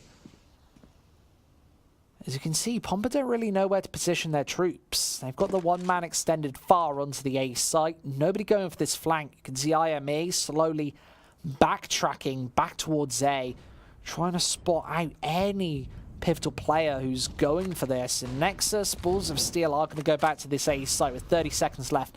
They're probably not going to be able to check every single angle, but it's only AK-47s. They can move quick, and there's the headshot! The one, what was that? That was one of the most filthy one-taps I've ever seen. The reaction from him just to take that player down. Now open up the site for Nexus, and they've just pulled it back. They've pulled it out of the bag here, and this is where things get a little bit worrisome for Pompa, because Nexus, they're here and they're showing that they want to take this one. It is going to be 14-12. Desti, the last player, 1 versus 4. He better save this up. There's no chance of winning this. And it is going to be Nexus somehow answering back into that round and getting themselves 14 here. Now 2 rounds away from taking this entire best of, for the first maps, should I say, of this best of 2. And by my golly gosh, didn't you predict a 16-12? Yeah, I did. There we go. Somebody might be winning some money here today, folks. You don't win any money, of course, but if you put a bet on it, I would have bet against you. 16, Yeah, 12, well. 50-50 bet. Sounds like good money. Yeah, that way we both kind of, one of us at least win. Someone wins. Yeah. Or you could just bet on both teams on 2 different accounts and then you win either way. Don't think that's legal, mate. No, I don't think so. No, I don't think that's legal. I know a North American team who tried something similar. Ooh. They don't Their pay name me to be doesn't ring a nice, bell. man. They don't pay me to be nice. They don't pay me to be normal. They pay me to sit here and say naughty things. Like penis. Zello, only going to get that first frag. BTN, going to charge it down as well. Frags left, right, and centre against the pistols. Rastic is going to chip one back. Looking frantically for the AK-47, which is actually strapped to his back. He's going to look back once more on 1 HP. Desperately trying to avoid that Molotov as BTN chips one down. Rastic's mincemeat. Just like Joel's right in the middle of the A site. 15-12. Map point for Nexus. And It's Pompa- day 1 and I'm saying all of this stuff already. I'm saying all Yeah, of this you'd bad kind of stuff. expect this to come through, and maybe the last day would be more acceptable because maybe you've got the excuse that you're tired and etc. This Yeah, is no, it's our just- last game of the day. Oh yes, this is the last game of the day. It is. This is the last thing I'll do today. But either way, Nexus gonna find that first kill. Yeah, Well, that's huge for them intro. to find. But of course, it is map point for Nexus, so everything they find is a little bit worrisome towards Pompa. And they've only got UMPs, 1 M4, and of course the AWP in Rastic's hands to deal with this attack from Nexus. And Nexus, they've slowed things down. They're going to be trying to go for this slow play to shipping their way up towards A, the bomb, and another player making their way over towards that side of the map. And now Voper, he's got to find this info. He's got to find at least one. And there goes the first, nearly the second, but the one's there for the quick trade. And now this pressure is getting a mount onto this A site. Yeah, they've got to charge down. Marcus here, who looks the wrong way, might actually get this kill regardless. The one is going to find him from the side, but not before he finds a single frag. LTN finding both. That's 15-13. Pompa slowly closing up this gap, slowly but surely. Able to get out the AWP, picked up onto Rastic. He's going to drop for his team. You can see bottom of the bank, but they don't need any reserve. This might be the final round of this match. Or we could potentially start the Legend Series off with a cheeky bit of overtime. Yeah, cheeky bit of overtime would be a brilliant way to start this one off, but Nexus, I feel like they're going to be a little bit disappointed with that one. That was a good retake from Pompa, though. And now it is going to be the AWP out in the hands of Pompa. No AWP presence on Nexus, but again, you highlighted it. Zello with the AK is a very scary prospect. And he can't on over. But Nexus, would you like to see perhaps Squid a full hit from Nexus straight onto that B-bomb site with as many players as they possibly can get onto that site? I don't think Pompa would be able to deal with that one. I want to see a fast execute from Nexus, if I'm perfectly honest. Something that Pompa did very effectively on their T side were those fast executes, were the rushes. It netted them 9 rounds, and they find themselves behind here, 15-13. Kills left, right, and center as Nexus are going to finally go for this charge. Got 4 players left, and Jaxi, BTN, both finding frags. This is going to be a difficult one. This might be game, set, and match, unless Marcus can go huge. He's been a big player so far, but an M3 with S in his hand, and he has to rotate around. Bomb already ticking down. And you don't know where he is. He has snuck past his defense, and he might find a fast frag. He does onto Zello. Oh, there's a second as well. Looks for him. It's pistols out, but Marcus needs to look left and right if he wants to finish this one off.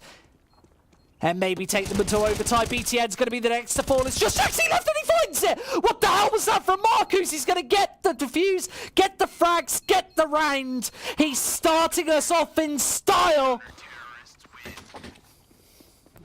Unbelievable. He survived from 1 HP as well. That was insane.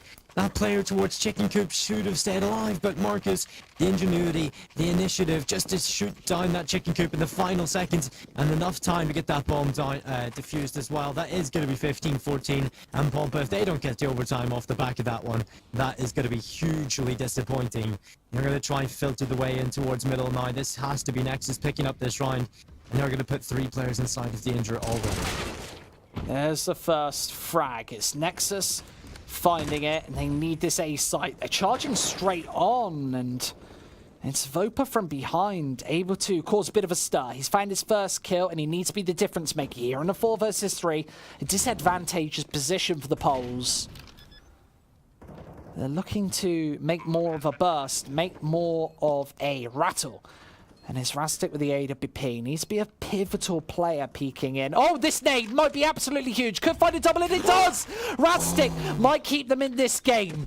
That was absolutely massive. Is Zello really going to finish it off with a deagle?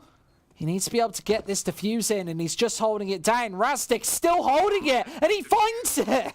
Unbelievable, it's overtime. This is a fantastic way to start this off.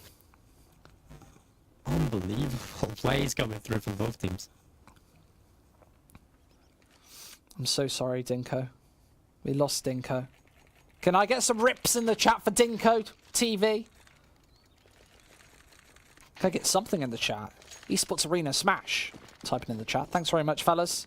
I enjoyed it. I hope it's Bam. Hey, Bam, if it is you. If it's somebody else, then fine. So be it. Either way, into overtime. This night, we started late, but we're going to go later. Zello with the AWP. Going to toss that smoke out, fall back. 15-15. Overtime often changes the pace of the game. Having economy, having utility, having everything to play for, and everything behind you can be a real change of momentum. And IME going for the mad spray down. Doesn't know quite that LTN is there, but might have some sort of idea, and he's going to find him regardless. No headshot, nevertheless still kills. Is Nexus taking these trades? Pompa, it's been an uphill battle so far, but now in overtime where they've got the level playing field, they're losing out. Nexus just finding the frags. Into 2 versus 4 here. Nexus, this is...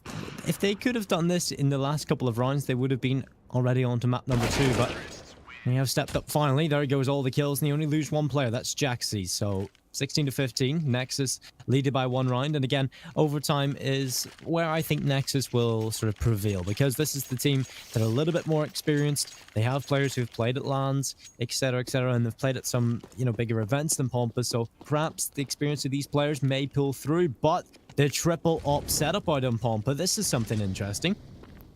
You normally see this out of a team who feel flustered and feel the pressure.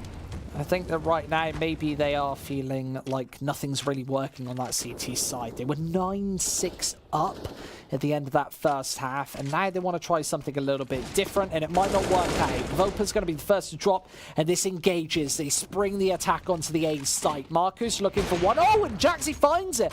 That was a fast frag. And Nexus not pulling the trigger onto B as well. They can hear that rotation. It's fast. The Zello's faster. Going to eliminate Rastic. This B site is completely bought up. IME, that's a quick headshot. They know exactly where LTN is. And 16-15 is where we're at. 17-15 as that final kill's wrapped up. And Nexus looking to take a flawless scoreline in the first half of overtime. If they could do this and then 1 more round into that second half, that is it for Nexus. They take this first map, and I would really be disappointed if I were Pompa. You've played this one so close, you were on the verge of actually being able to take this game, and now Nexus, they seem to take control here. They seem to thrive in these overtime situations, and Marcus is taking a lot of damage on board early on into this round. And this is where Nexus, they are shaping up a very heavy attack towards this A site. They've got 1 player over towards B, that's IM. So really heavy presence towards that A side of the map, and Pompa, it's a bit of a 3-2 split here. No stack coming through. A little bit of aggression perhaps towards long, but the one will find that headshot. Voper goes down, man advantage for Nexus. More importantly, that's the AWP out of its hands and out of the hands of Pompa. You've not got it whatsoever. IM heard on his assault into B, but it's not really going to matter. Pompa getting picked apart left, right, and centre. It's a 1 versus 5 for Rastic. No chance in hell he's going to be able to find this one. What a nice one-tap from IM as well, and it is going to be going into that second half, a flawless half for Nexus in overtime number 1. Now Pompa, this is where they need to step up. They need to start winning rounds here, otherwise Nexus is going to take this map, and if I were Pompa, I would not like to go out this way after playing so close. I never predicted it would be this close, though. I thought it was going to be, 16-12, 16-13 perhaps, but not this close. I didn't expect it to go to overtime. I'd be in the money right now, is what you're saying. Yeah, you'd be in the money. I'd be in the money. But I feel like they're pretty poor odds. Ooh. Oh, no. Oh, we're alive. 18-15. Nexus needing the flawless half.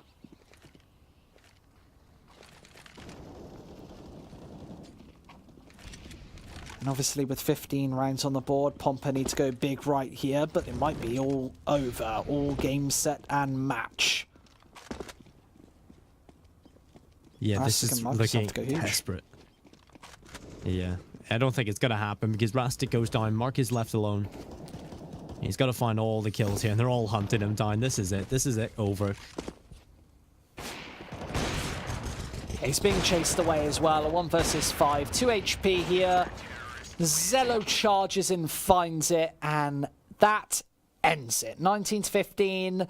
The result we were expecting in terms of Nexus winning, but not exactly how we expected it to happen. Thank you very much for joining us, by the way, everybody. We've got 140 people in the chat.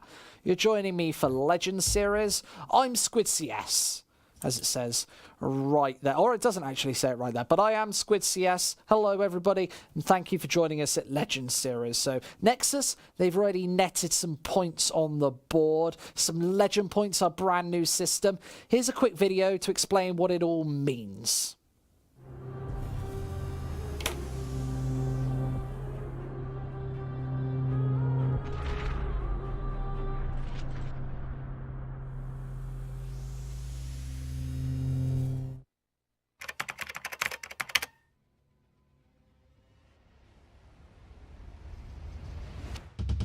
CSGO Legends Series is back and revamped with a brand new system never before seen in competitive esports. ELC Gaming is unveiling a brand new unique point system which takes a wide range of win conditions into account. From rank of opponent played, strength on T and CT side, and variety of maps played will all influence points accumulated.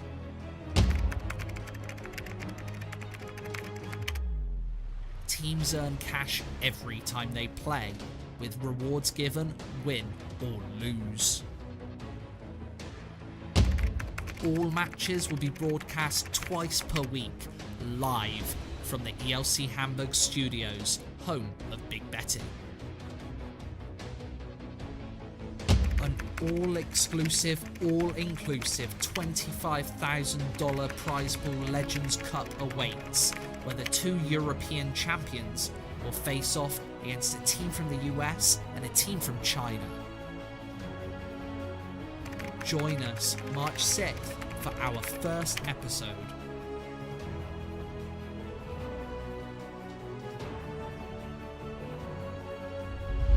This is where legends are born. Welcome to Legends Series. Go to elcgaming.com for more information.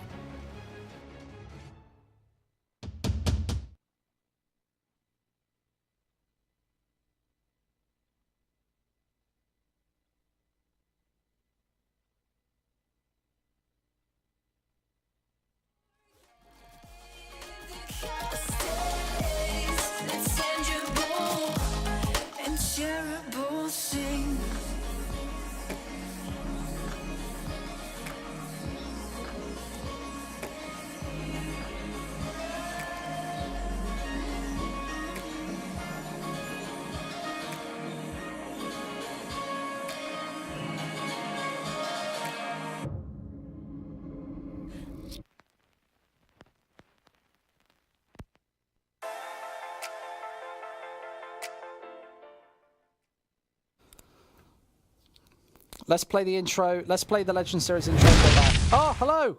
Hello everybody and welcome back to Legend Series. I'm Jamie, Squid CS, and we're back for the second map of the day between Pompa and Nexus Gaming. I'm joined by the beautiful Dinko TV. Thanks very much for joining me today.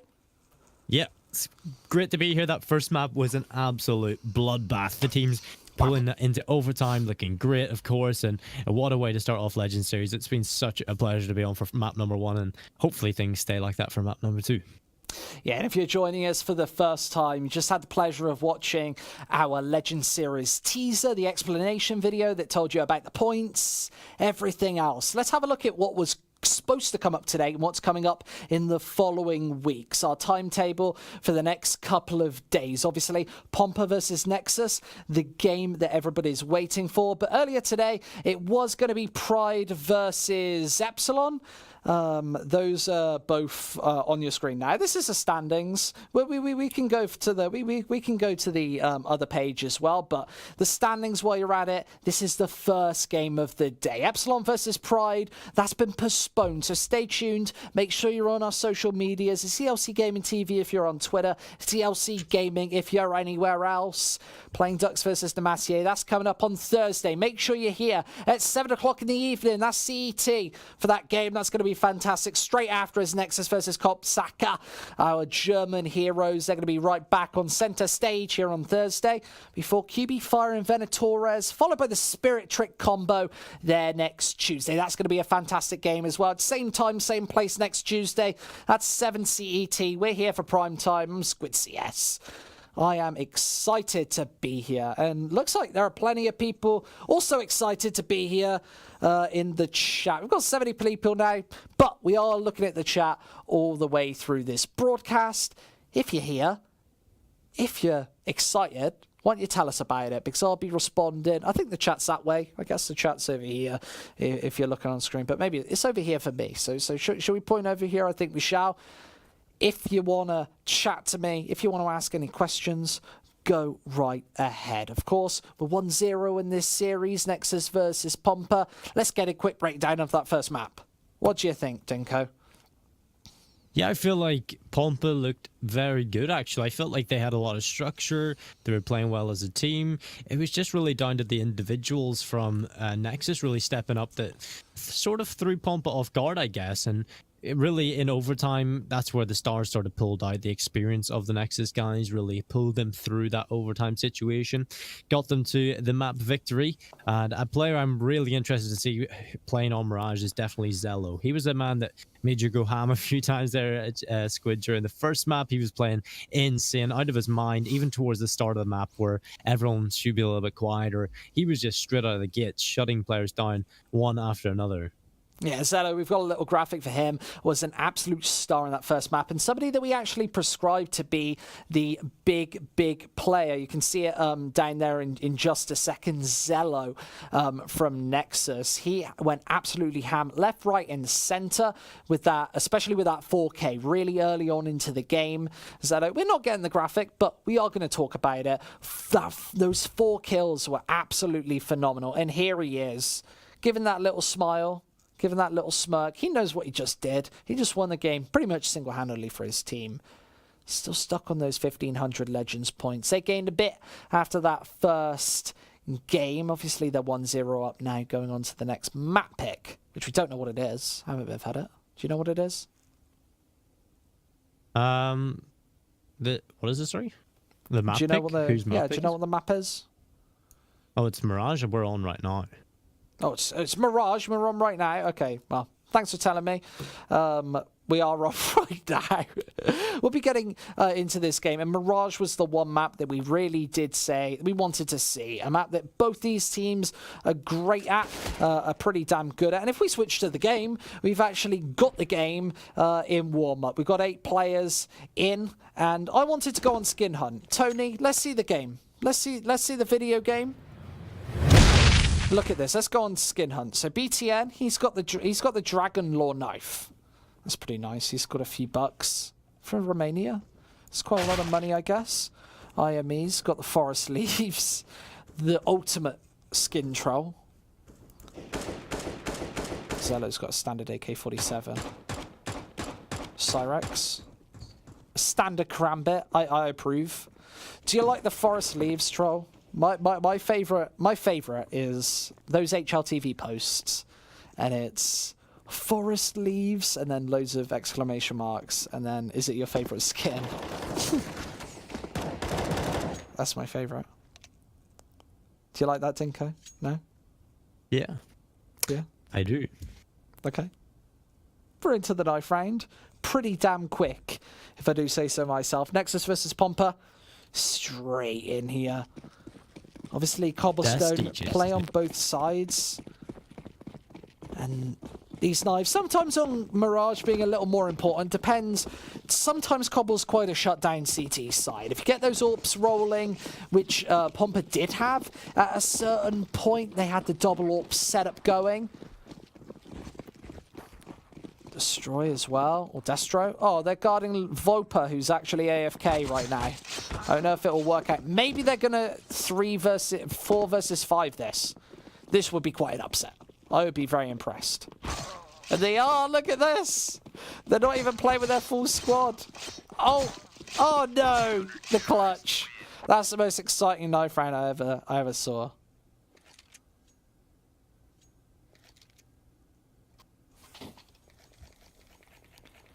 Maybe you as well. Quick pause before we really get into the action. Need a little bit of a pause. Need a bit of time to get the juices flowing, get the blood flowing. All over.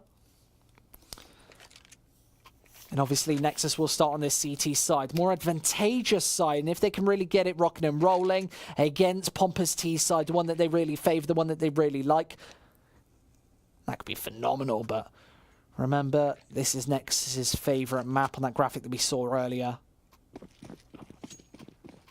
Right into this pistol.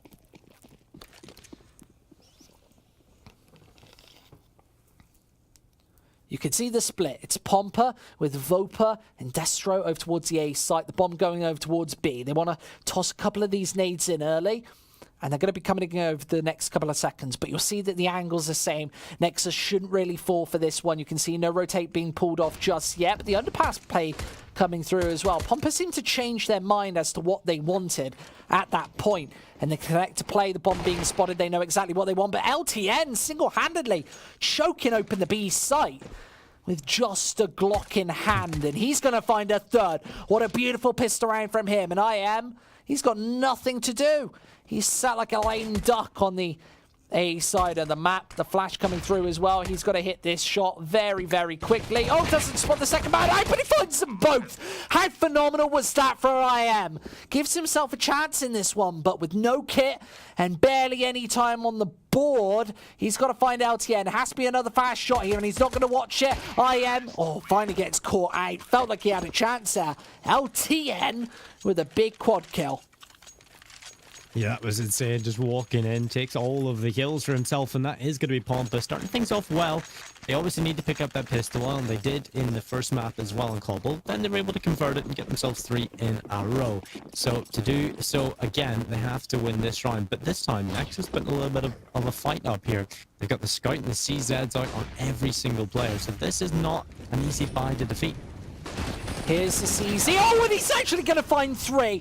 These plays are absolutely phenomenal right now. He stole away a bunch of heads with one of the best weapons in the game. Now a 2 versus 2. They're going to pour on to B. Marcus is going to find that follow-up. And, maybe it's even going to be enough. Jaxi!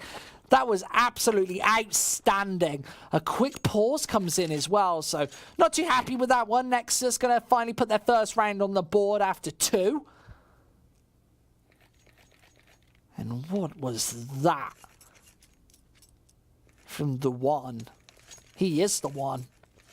Shots like that, left, right, and center. That was absolutely phenomenal. Putting his team on the back to win that one round. And as we said earlier, we've got a little thing called Play of the Day coming up. Next week, we'll be recapping some of the best plays that we saw.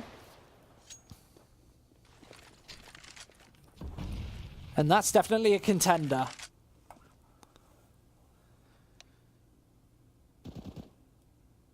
Jaxi with this AK-47 watching from above. It's on catwalk. It's Marcus, lower mid, is going to stare down the enemy. He's got a deagle in hand. In fact, that's not true. He's the only player without a deagle in hand.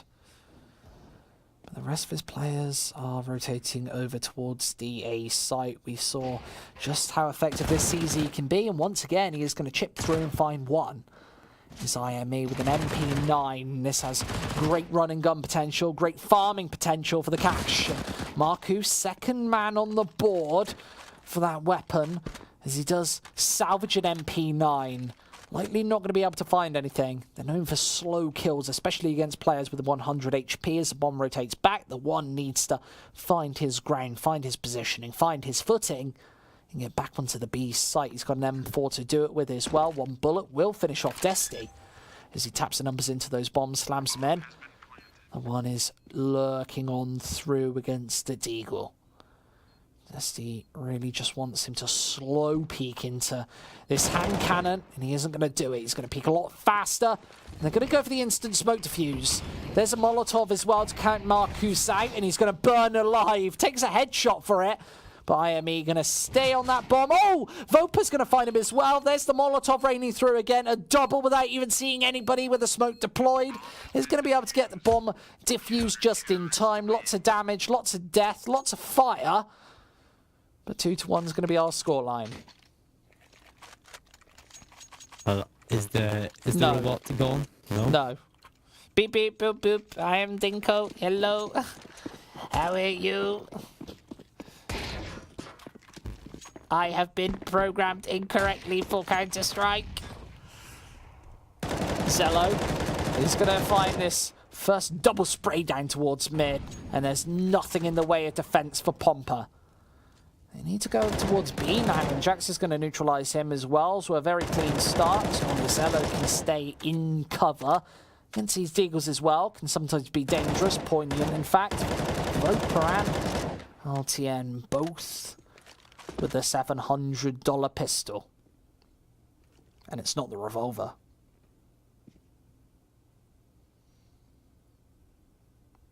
Yeah, they've got 2 Deagles left over as well for that T side. Voper and LTN can still afford to do a little bit of damage, perhaps, because Nexus, of course, they should have 2 low HP players, the one and Zello. So those Deagles can mop up on low HP opponents, but Zello, he doesn't care. What a play from him. That secures the quad. 2 quick headshots and 3-1 for Nexus. Yeah, and that just shows how quick Zello is with those peaks. A nice double spray down towards mid, and it's the taps to finish off the round on the A site. Zello, a man of many talents, secures that third, and this is something Nexus didn't have. They didn't have the good start. They weren't able to stop the T side of Pompa, so we did say Mirage being their best map, and Jaxi confident to take the peek over towards mid. They seem to be awake, despite it being, I think, quarter past 11 in Romania. Maybe it's quarter past 10 still. IME racking up a headshot. There's Jaxi as well to find a second, a 4 versus 2. As the push coming back towards the A site. They've got the bomb, they've got a couple of pieces of utility to use, but they have to flush one man out. There's IME able to scurry into cover before he was found out, but with a minute left, they've got so many options.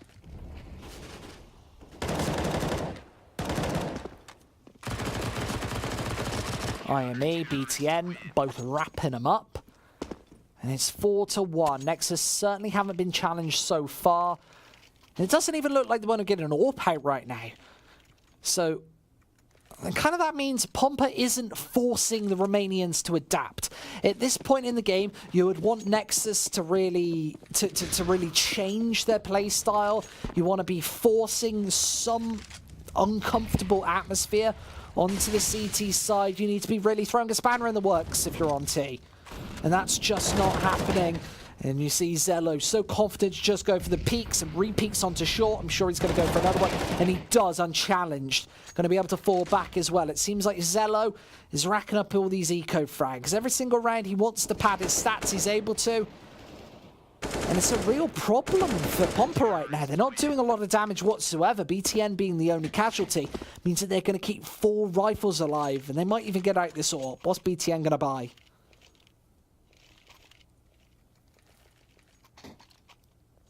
Looks like it's going to be that rifle once again. BTN just stuck on 3 frags, but with such a convincing scoreline so far, that doesn't really seem to matter. It's an AWP on Marcus. Might be the difference maker, but they need to find an opening pick with that weapon.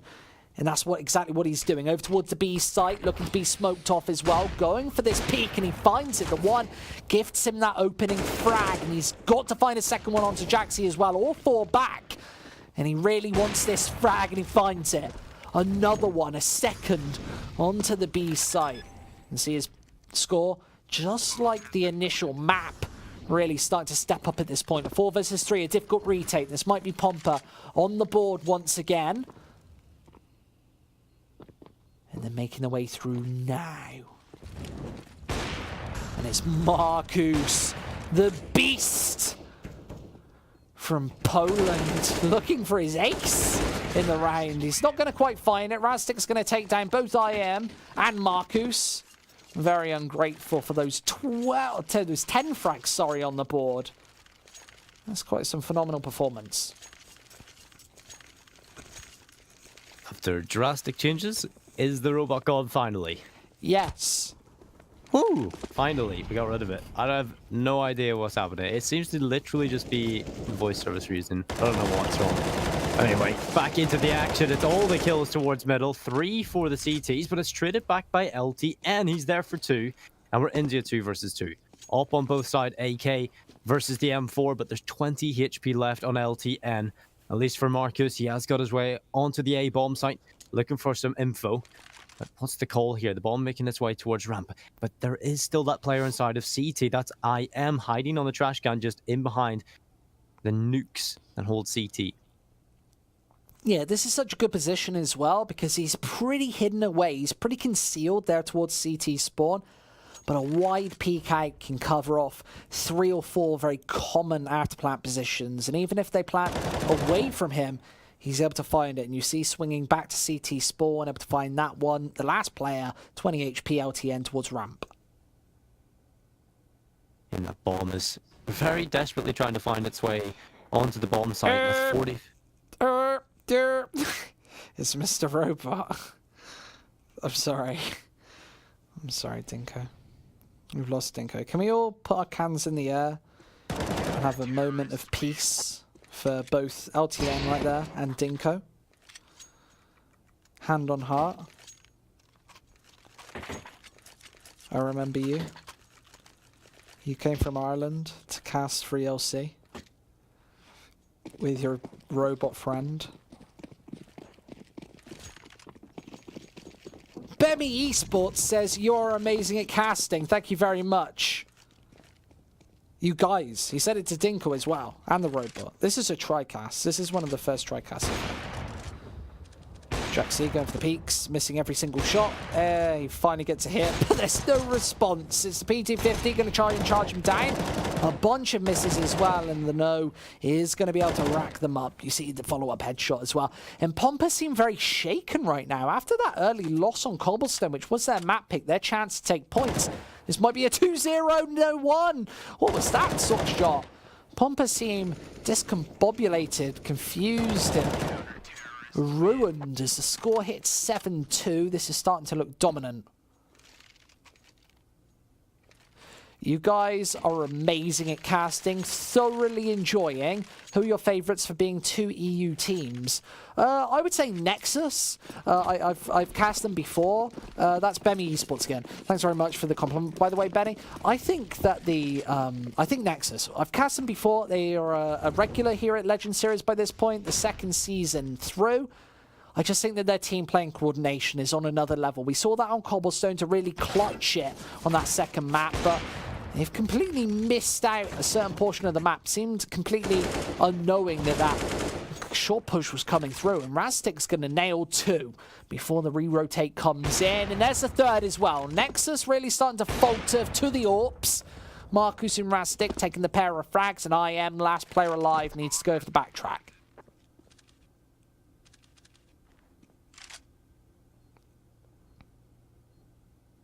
He's in a 1 versus 3. And he's looking to cause a stir, do some damage. Where's he going to look first? He needs to get out of this window position. Lots of coverage, but oh, there's a footstep. He didn't spot out the gun barrel either. He's got players left and right. There's the smoke, but there's the frag. 7-3. As Pompa, they need a new leash of life, and I don't know if the double AWP setup's the way to go about it.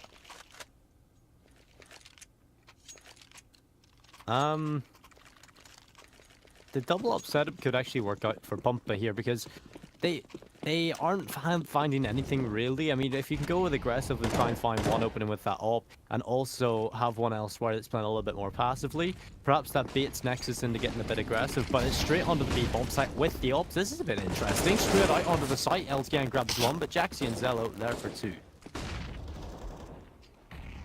Something that I've never seen before, and they get caught out on the B side with both AWPs. Marcus, last player alive, 72 HP, needs to fight his way out with this cannon. He's got the nades as well, but he's being forced out into the open. IM, perfect Molotov, perfect headshot. And 8-3's the scoreline. That's 10 rounds. No, that's 8 rounds on the board, sorry. With these rounds coming through thick and fast. Pompa forced back to an eco once again. Pompa need to just do something fast at this point. That's kind of what worked for them on Cobblestone as well. But Nexus have already found far too many rounds for this point in the game. And it looks like they might close this half out quite consistently. With Jaxi with the AWP over towards mid. They're looking to maybe peek into him. And you can see that they're so split up. They've got this mid presence, but he might just die on his own. I don't see him really doing all too much. He's going to do a bit of damage, but he's going to walk into IM over here, who racks up 2. There's no real armor, no real teeth to this push. And BTN, game, set, and match, perhaps, in the first half of Mirage.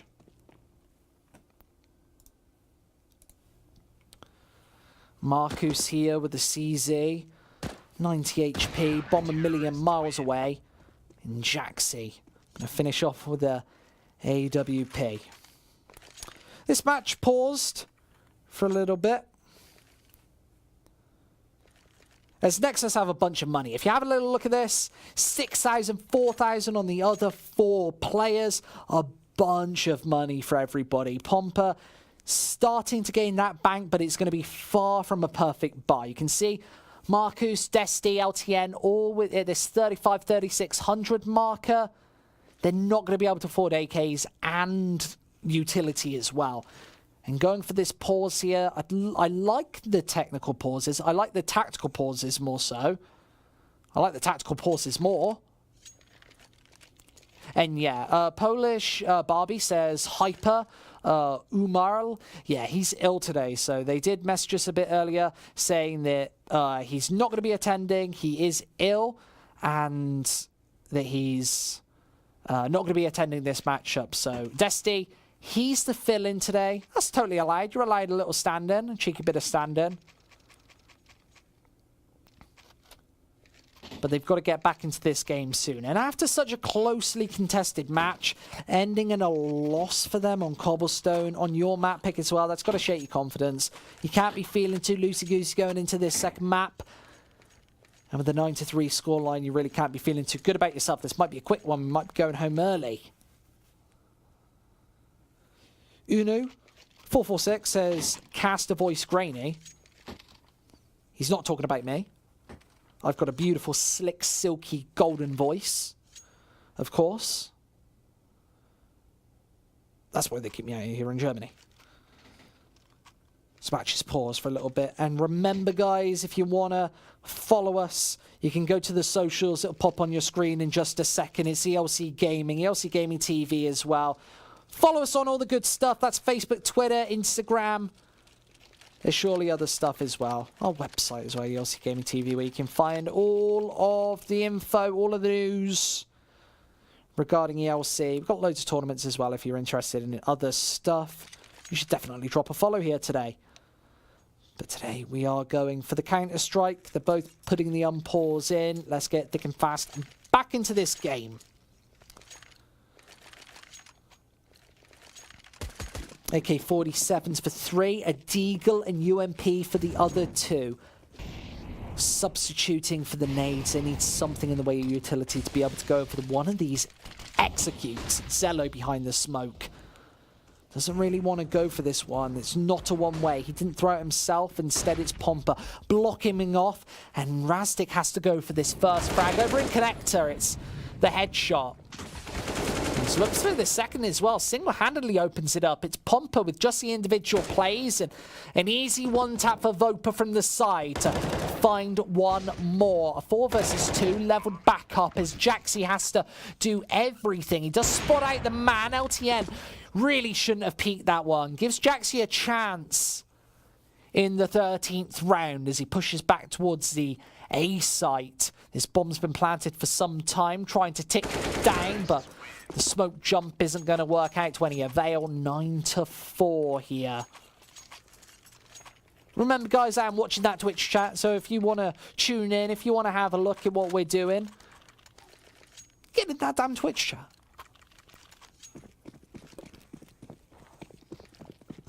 I don't know what you're doing otherwise. What are you doing? You just sat there watching our broadcast. Sign into Twitch. Get on that Twitch chat. I want to hear from you. I want to talk to you. A lot of time left on the clock, and Pompa's already lost their first man, their first member. You can see Zello feeling so confident, just diving out. Nexus might feel like this game's already over. Lots of time on the board, and Pompa's already been completely dismantled. And this has got to really shake your confidence. This is one of the first nails in the coffin that you get if you're one of these T sides, when the CTs just start peeking everything, pushing everything, finding everything. 10-4 double digits for Nexus. They were the first to find it on Cobblestone. It was 10-9 at that point. And the first to find it on Mirage at 10-4. This is phenomenal.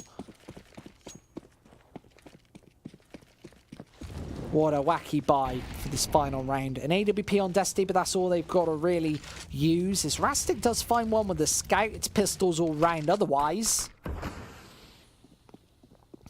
It's BTM, not going to get spotted out in this corner. It's one that's usually checked even in matchmaking, but apparently Pompa aren't going to peek it. Jaxi with the supporting CT AWP is going to be looking towards this B site. That was a beautiful headshot. Vopa knows where the second man is, and that was quite a fast peek. Desti going to find one more, and it's another retake for the Nexus crew. It's ETM with his backtrack. He could have spotted out that bomb a little quicker if he had gone for that fast peek and pick, but the bomb's going down with a minute left, and Nexus have to go for the retake, and short is being completely covered down. There are ropes and scouts to really hold them out. Razik's going to be the first man in. He's going to find one, and there's a headshot to finish off the half. Rastic, scout style, 10-5.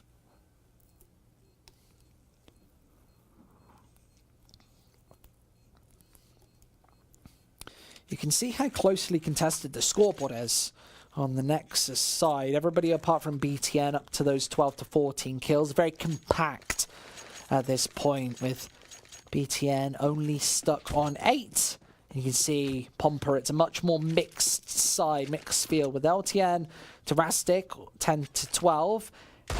But 2 players on 4 and 5 frags. And Zello with just a Deagle in this pistol round, already going for these frags. I feel like a Glock would have still been better in that situation. It's a very ballsy move to go for the Deagle, especially in such pivotal and important round. They're going to have to go for the retake quite early now. Pompa, as the bomb is already down. And Marku's going to assassinate, execute one.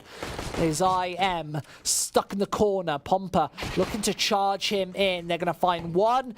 And there's the second as well. IME is going to find all 3.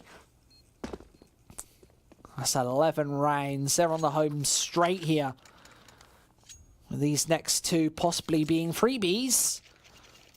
Pompa getting out the scouts, the pistols. Against Pompa team.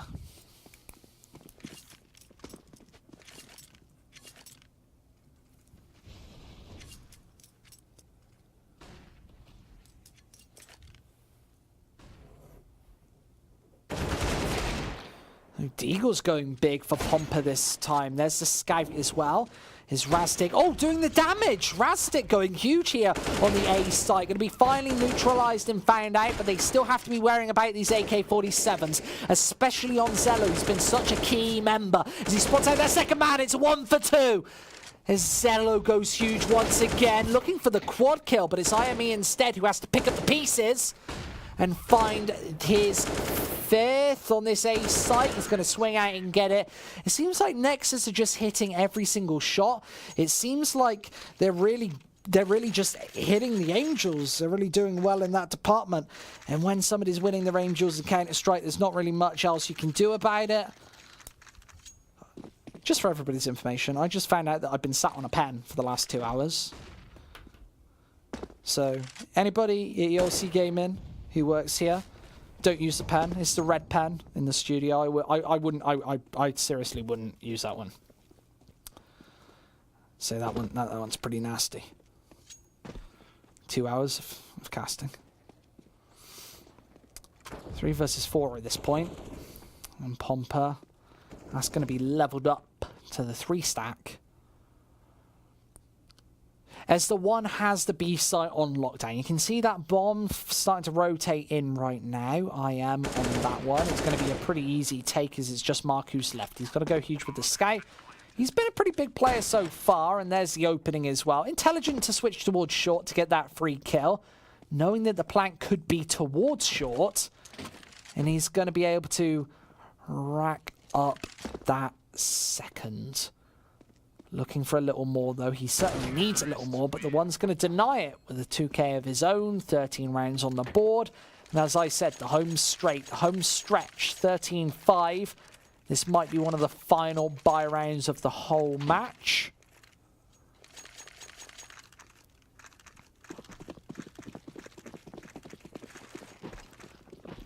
Looks like Nexus just going to go for a fast bully approach towards the A site, and Pompa really don't have the defense nailed to really hit this one.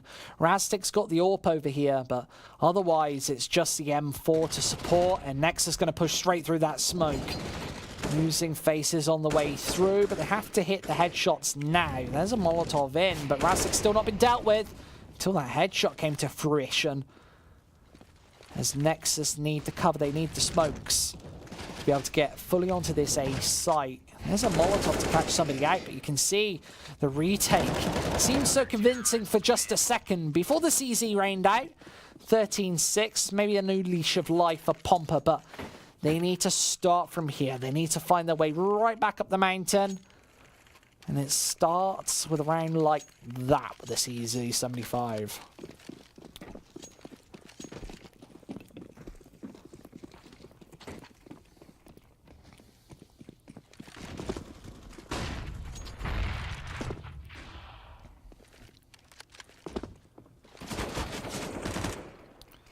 That's a great supporting frag from IM there. Acello, not a clue how he got past the enemy lines. You can just see how broken up this Pompa defense is. I think they've checked out mentally.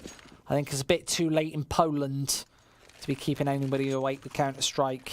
This feels like it's game, set, and match at this point. I hate to put a pin in anybody's bubble who was hoping for the Polish comeback. Maybe in the chat, Piopilek sounds quite Polish. He is also talking in Polish, so I assume he is Polish.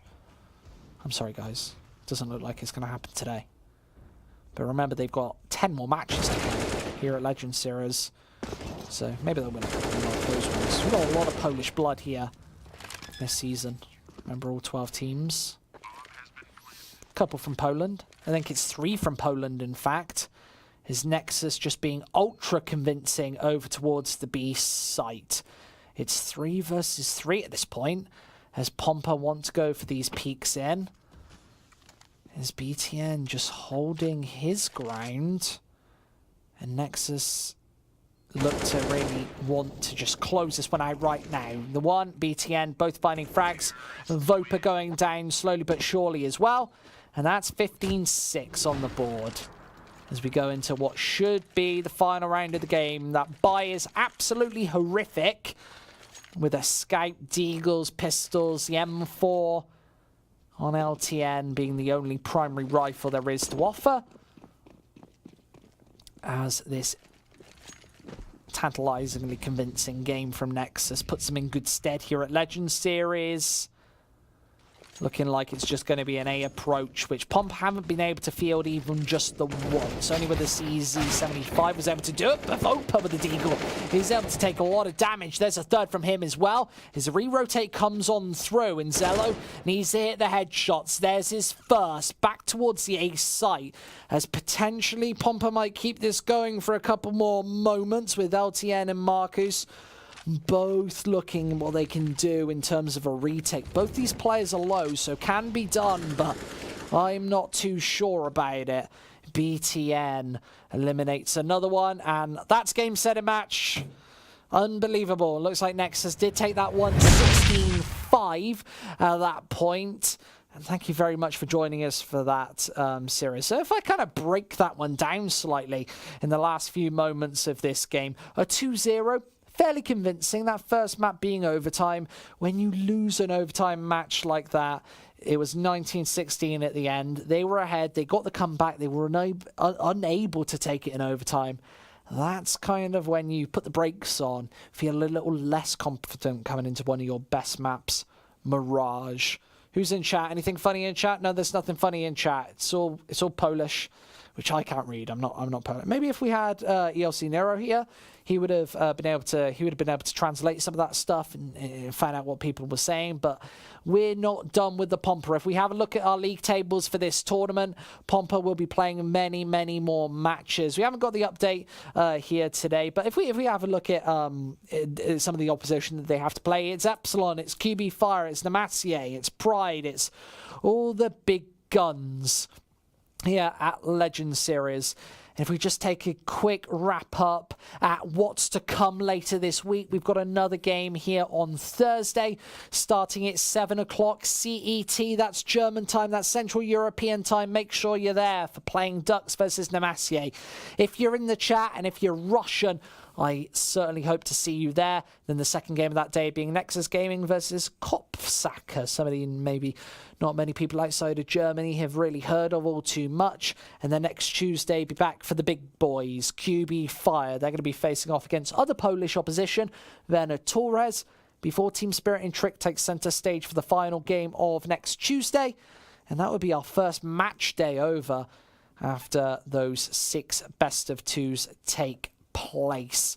Either way, with a 2-0 underway and that Epsilon versus Pride game to be rescheduled, that's all from me on the Casa desk. Thank you very much to Dinko from Ireland for joining me as well. He's not here to say goodbye, but I can say goodbye for him. Goodbye. Here you go. Hey, Irish. That's me saying goodbye. Head up to you. There's a very offensive Irish accent to end off the day in style. Thank you very much for joining me. See you Thursday for Legends Series. Bye-bye, folks. Bye-bye.